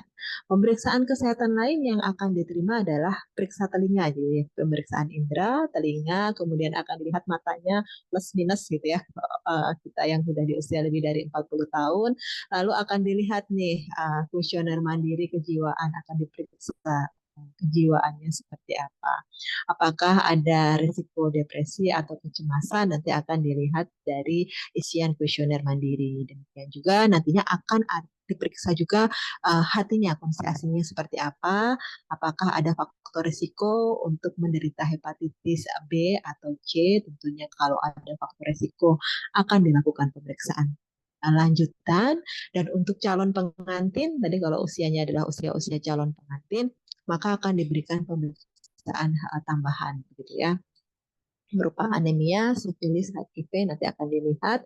Dan khusus untuk geriatri ini ada tambahan pemeriksaan khusus ketika Bapak Ibu usianya lebih atau sama dengan 60 tahun, maka nanti akan dideteksi dengan kuesioner yang sudah disiapkan oleh teman-teman untuk mendeteksi penurunan fungsi fisik, mental, pendengaran, serta tingkat kemandirian pada lanjut usia. Jadi kalau paket lengkapnya kita semua, kalau kita dewasa yang biasa tidak ingin belum menikah begitu ya, ada 18 paket pemeriksaan, 18 item pemeriksaan. Kalau kita sudah lanjut usia, ada 19 paket pemeriksaan dengan pemeriksaan geriatri.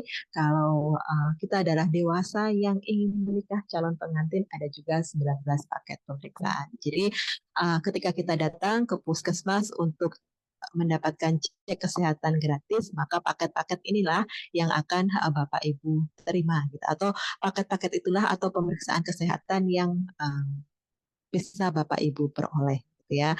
Dan ini semua saat ini gratis gitu ya, gratis. Bapak Ibu bisa tidak perlu mengeluarkan biaya semuanya ditanggung oleh pemerintah untuk paket-paket pemeriksaan sesuai dengan usia ini. Nah, nantinya Bapak Ibu akan mendapatkan nih hasil pemeriksaannya itu tidak hanya diketahui oleh petugas puskesmas, tapi nantinya Bapak Ibu akan mendapatkan raport gitu ya. Kalau biasanya terkait dengan SIPGA rapotnya adalah rapot kebugaran. Nah, terkait dengan cek kesehatan gratis, maka nanti Bapak Ibu bisa melihat raport cek kesehatan. Ya, jadi nanti akan ada pendaftaran lewat Satu Sehat Mobile, kemudian Bapak Ibu bisa mengisi lebih lengkap di sana. Lalu kemudian setelah selesai semua jenis pemeriksaannya, maka Bapak Ibu bisa melihat setiap saat bisa melihat hasil kesehatan Bapak Ibu cukup lewat handphone, cukup lewat aplikasi Satu Sehat Mobile. Kalau sudah datang dan periksa pemeriksaannya sudah lengkap, hasil labnya sudah dimasukkan oleh petugas puskesmas, Bapak Ibu bisa melihat raport. Ya, dilihat raportnya di sini akan ada resume medis. Jadi nanti Bapak Ibu bisa melihat status gizinya seperti apa, gitu ya. Apakah tadi kategorinya normal saja atau kegemukan atau mungkin obesitas akan apa namanya bisa kita lihat di sini semuanya. Kemudian ada warna-warna nih nanti yang bisa Bapak Ibu lihat begitu ya. Kalau warnanya masih hijau di sini masih dalam batas normal. Jadi misalnya di sini tekanan darahnya hijau, oh ya berarti tekanan darah saja baik-baik saja. Kemudian kalau warnanya kuning berarti ini mesti perhatian gitu ya, ada faktor risiko. Misalnya di sini indeks massa tubuhnya, kegemukan atau berat badannya kelebihan, warnanya kuning, ini perlu diperhatikan. Atau kalau kita sudah ada risiko yang memang perlu sangat mendapat perhatian, warnanya menjadi merah. Misalnya di sini ada obesitas sentral ya, lingkar perutnya melebihi dari normal yang seharusnya, maka akan ada warna yang berbeda, warna merah. Ini bisa menjadi aba-aba gitu ya, atau bisa menjadi catatan untuk kita dari sisi kesehatan. Selain nanti Bapak Ibu yang dari Kormi dan induk organisasi olahraga, saya rasa sudah rajin ya olahraganya, tetapi mungkin selain olahraga tadi ada hal-hal yang lain yang perlu kita perhatikan, gizinya seperti apa gitu ya, tekanan darahnya seperti apa, dan faktor-faktor perilaku lain yang mungkin dengan adanya cek kesehatan ini kita menjadi lebih bisa perhatian, lebih aware, apalagi sih yang harus saya perbaiki selain tingkat kebugaran. Jadi ini memberikan manfaat, harapannya bisa memberikan manfaat bagi Bapak Ibu, terutama tadi yang sudah rajin berolahraga di induk organisasi olahraga. Nah, caranya seperti apa supaya nanti Bapak Ibu bisa mendapatkan layanan ini, gitu ya? Ini adalah cek kesehatannya gratis, Bapak Ibu. Mungkin kalau kita di rumah sakit swasta atau fasilitas kesehatan swasta lumayan ya, mesti ada cek-cek kesehatan tersebut, tentunya membutuhkan biaya, tapi saat ini pemerintah memberikan cek kesehatan secara gratis. Ada 3 cara Bapak Ibu bisa mendapatkan layanan ini yang paket lengkap tadinya. Yang pertama, Bapak Ibu bisa mendaftar melalui aplikasi Satu Sehat Mobile gitu ya. Satu Sehat Mobile, nanti kalau yang belum punya silahkan bisa di-download Satu Sehat Mobile, bisa dipilih mau kapan pemeriksaannya, mau kapan pemeriksaan dan kapan di mana lokasi pemeriksaannya, itu juga bisa dipilih. Lalu kemudian kalau kesulitan misalnya ya dengan Satu Sehat Mobile, kita bisa menggunakan WA. Jadi bisa melalui WhatsApp dengan nomor yang ini, atau bisa juga mendaftar langsung ke puskesmas yang terdekat dengan membawa identitas diri. Jadi 3 cara ini bisa Bapak Ibu lakukan melalui aplikasi, WhatsApp, atau silahkan datang langsung, bisa dilakukan di puskesmas yang terdekat. Nah, selain tadi paket yang lengkap yang bisa dilakukan di puskesmas, Bapak Ibu, ini adalah ada paket lain. Jadi paket cek kesehatan gratis komunitas. Ya, jadinya nantinya dengan adanya paket ini bisa membuka kerjasama antara pemerintah, dalam hal ini Kementerian Kesehatan, Dinas Kesehatan, dan juga Puskesmas, yang kemudian bisa bekerja sama dengan mitra. Mitra itu adalah salah satunya, dalam hal ini adalah Kormi dan juga induk organisasi olahraga, untuk nantinya kita akan bersama-sama bisa melakukan pemeriksaan kesehatan di komunitas Bapak Ibu sekalian. Jadi dibuka ada namanya paket cek kesehatan gratis komunitas. Ada 3 paket, yaitu paket cepat, paket tepat, dan paket mantap. Nah, tentunya masing-masing ada sendiri ini ya kriterianya. Kalau paket cepat, namanya juga cepat gitu ya. Ada 10 jenis pemeriksaan, tidak lengkap tadi 20 jenis pemeriksaan, tetapi hanya separuhnya. Yang akan diperiksa adalah faktor risiko tadi, merokok, tingkat aktivitas fisik, status gizi, tekanan darah, gula darah, kemudian risiko tuberkulosis, risiko paru obstruktif kronik, risiko kanker, kesehatan jiwa, dan pemeriksaan geriatri. Ini kita bisa lakukan baik di dalam maupun di luar gedung dengan tenaga kesehatannya bisa dari mitra atau dari fasilitas pelayanan kesehatan milik pemerintah. Untuk hal ini bahan medis habis pakainya nanti bisa dari mitra yang bekerja sama atau disuplai oleh Kemenkes. Tentunya nanti ada syarat dan ketentuan yang berlaku gitu ya. Harus mendaftar dulu nih, kita mau melakukan pakai cepatnya di mana, kapan, dan juga penanggung jawabnya seperti apa gitu ya, didaftarkan dulu, membuat surat secara resmi untuk nanti ditindaklanjuti. Lalu kemudian yang kedua adalah paket tepat, ini agak lebih lengkap gitu ya, tidak hanya 10 pemeriksaan tetapi bisa dilakukan 16 jenis pemeriksaan. Tadi ditambahkan pemeriksaannya kecuali yang tidak bisa dilakukan kalau di luar gedung adalah EKG gitu ya. EKG agak sulit, kanker rahim, payudara dan kanker usus ini kita tidak lakukan. Kemudian lokasinya bisa di fasilitas pelayanan kesehatan, bisa di dalam gedung ataupun di luar gedung. Ini tadi juga untuk PMHP-nya atau bahan medisnya bisa dari mitra atau dari Kementerian Kesehatan. Dan yang terakhir, yang paket ketiga adalah paket mantap. Ini semua paket dilakukan, tentunya lokasinya harus di dalam gedung ya, harus di fasilitas pelayanan kesehatannya. Kemudian nakesnya tadi ya, bisa dari mitra, kemudian dari BMHP-nya nanti juga bisa dari mitra atau disuplai oleh Kementerian Kesehatan.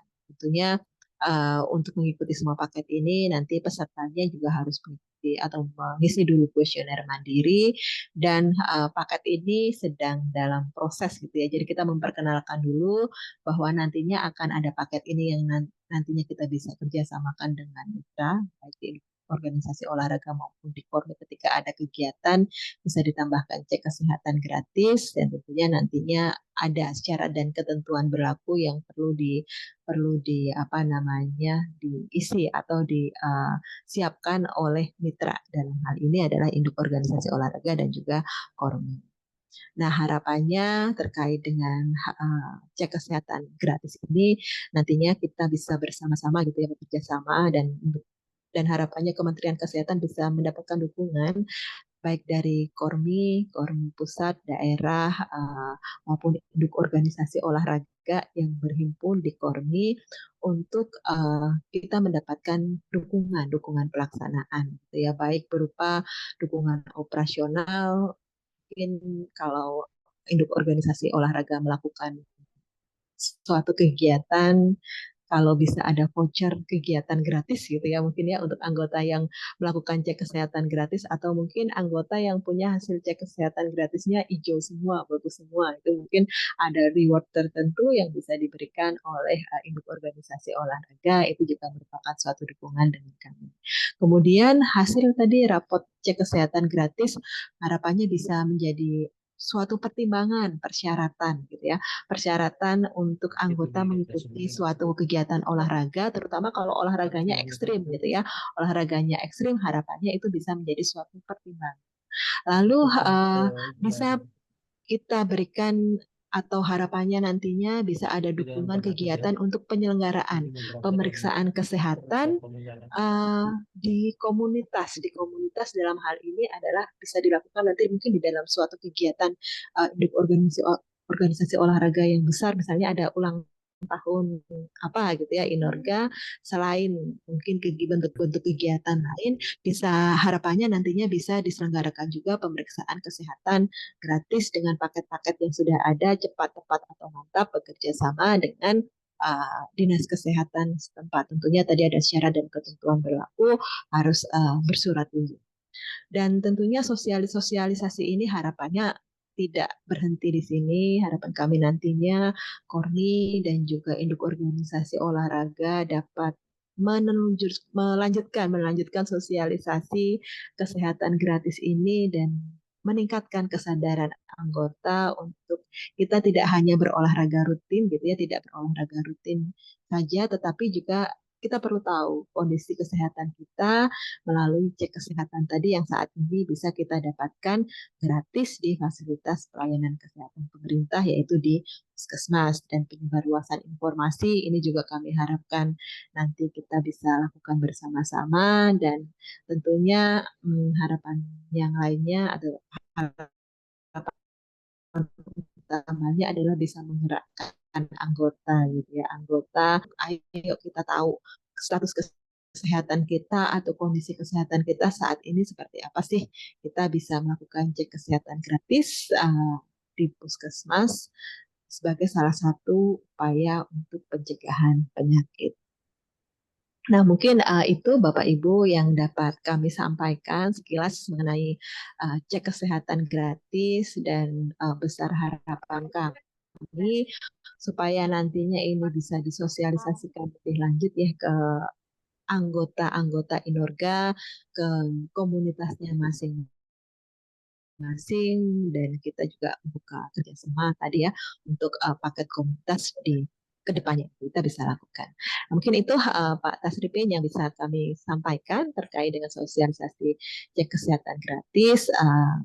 Kami kembalikan ke moderator. Baik, terima kasih Dr. Ari atas penyampaian paparannya. Bapak dan Ibu, saya kira cukup menarik ya. Namun demikian barangkali tidak banyak waktu untuk kita berdiskusi, jadi saya hanya buka proses. Ternyata sudah ada penanya, Dr. Ari, dari STI ini Bu Jenny menanyakan terkait dengan pemeriksaannya ini di mana dan kapan sih mulainya? Mungkin bisa langsung dijawab dulu Baik ya. Dr. Ari. Baik, sudah dimulai ya Bu Jenny ya, per Februari lalu. Silahkan bisa datang puskesmas terdekat gitu ya, puskesmas tempat sudah bisa dilakukan langsung gitu ya. Mungkin kalau takutnya puskesmasnya penuh gitu ya, karena kapasitas kalau untuk paket lengkap per puskesmas saat ini 30 orang saja per puskesmas. Jadi Bu Jenny bisa daftar dulu lewat satu. Nanti karena waktunya ini terbatas, Bu Jenny, kita tidak memaparkan secara detail cara daftarnya seperti apa, tapi nanti akan kami sampaikan di lampiran materinya. Jadi mungkin nanti bisa diikuti ya Pak Tasripin, dan media-media edukasinya nanti juga akan kami sampaikan di dalam link materi yang ada pada. Mungkin begitu Pak Tasripin. Ya, terima kasih Dr. Ari yang sudah menjawab pertanyaannya, dan ternyata sudah dijawab juga oleh Princess Novi.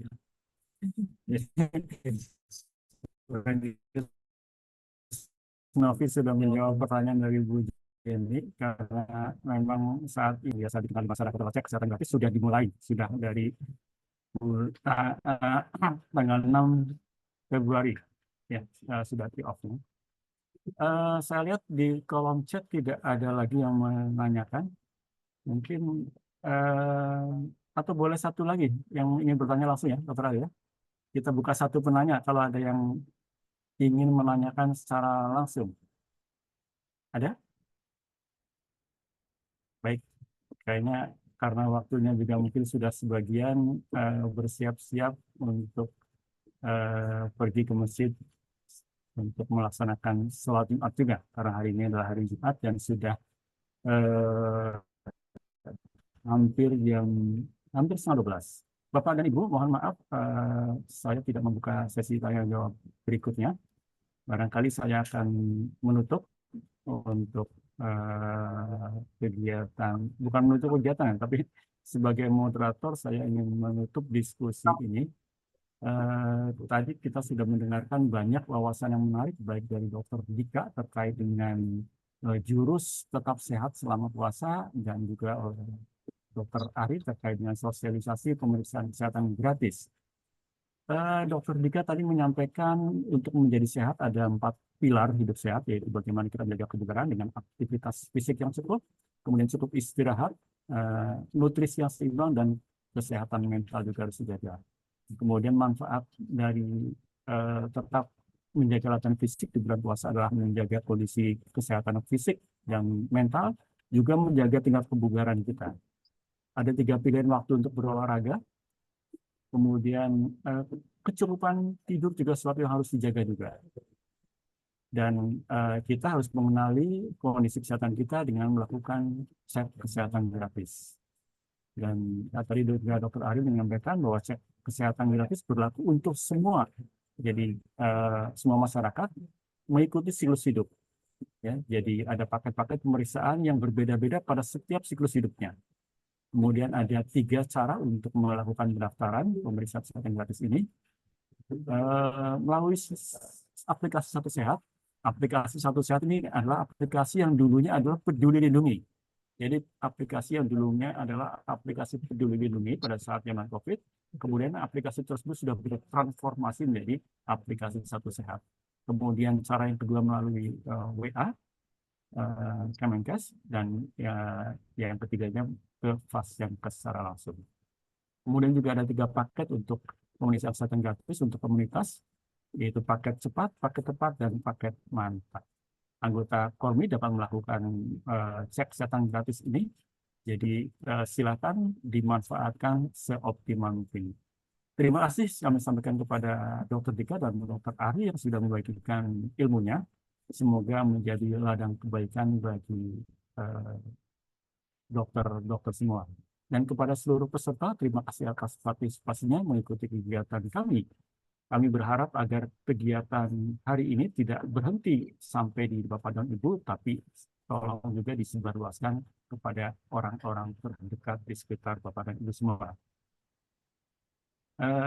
Sampai jumpa di dalam webinar berikutnya. Mohon maaf jika selama saya memandu kegiatan ini ada hal-hal yang membuat Bapak dan Ibu kurang berkenan. Kami akhiri dari topik wassalamualaikum warahmatullahi wabarakatuh. Saya kembalikan kepada MC. Waalaikumsalam warahmatullahi wabarakatuh. Terima kasih Dr. Ari, Dr. Andika, juga dari Kormi, Pak Adil Hakim. Baiklah, kita sudah menginjak akhir sesi ya untuk webinar kali ini. Kami masih memberikan kesempatan untuk Pak Adil Hakim, apakah masih bergabung untuk bisa memberikan satu kata, dua kata, mungkin untuk closing statement. Pak Adil Hakim masih bergabung. Selamat siang. Sepertinya sudah meninggalkan kita ya di webinar ini.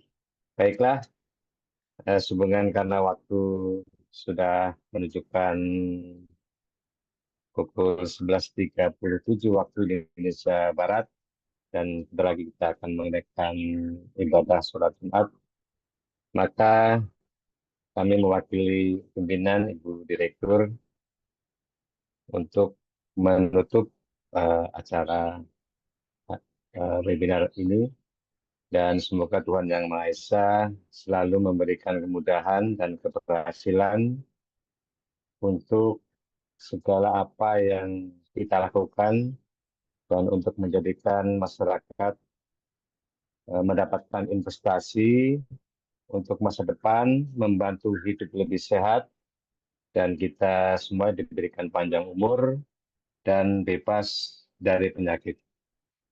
Oleh karena itu, dengan ini secara resmi webinar dengan tema Mohon maaf, ya tadi kemute. Mohon maaf, tidak masih ada, belum menyahut karena masih kemute. Mungkin sebagai penutup, Pak bisa memberikan 1-2 patah kata mungkin ya Pak. boleh, sudah bisa ini ya, sudah terkoneksi ya. Silakan. Menyampaikan dari Korminas, kami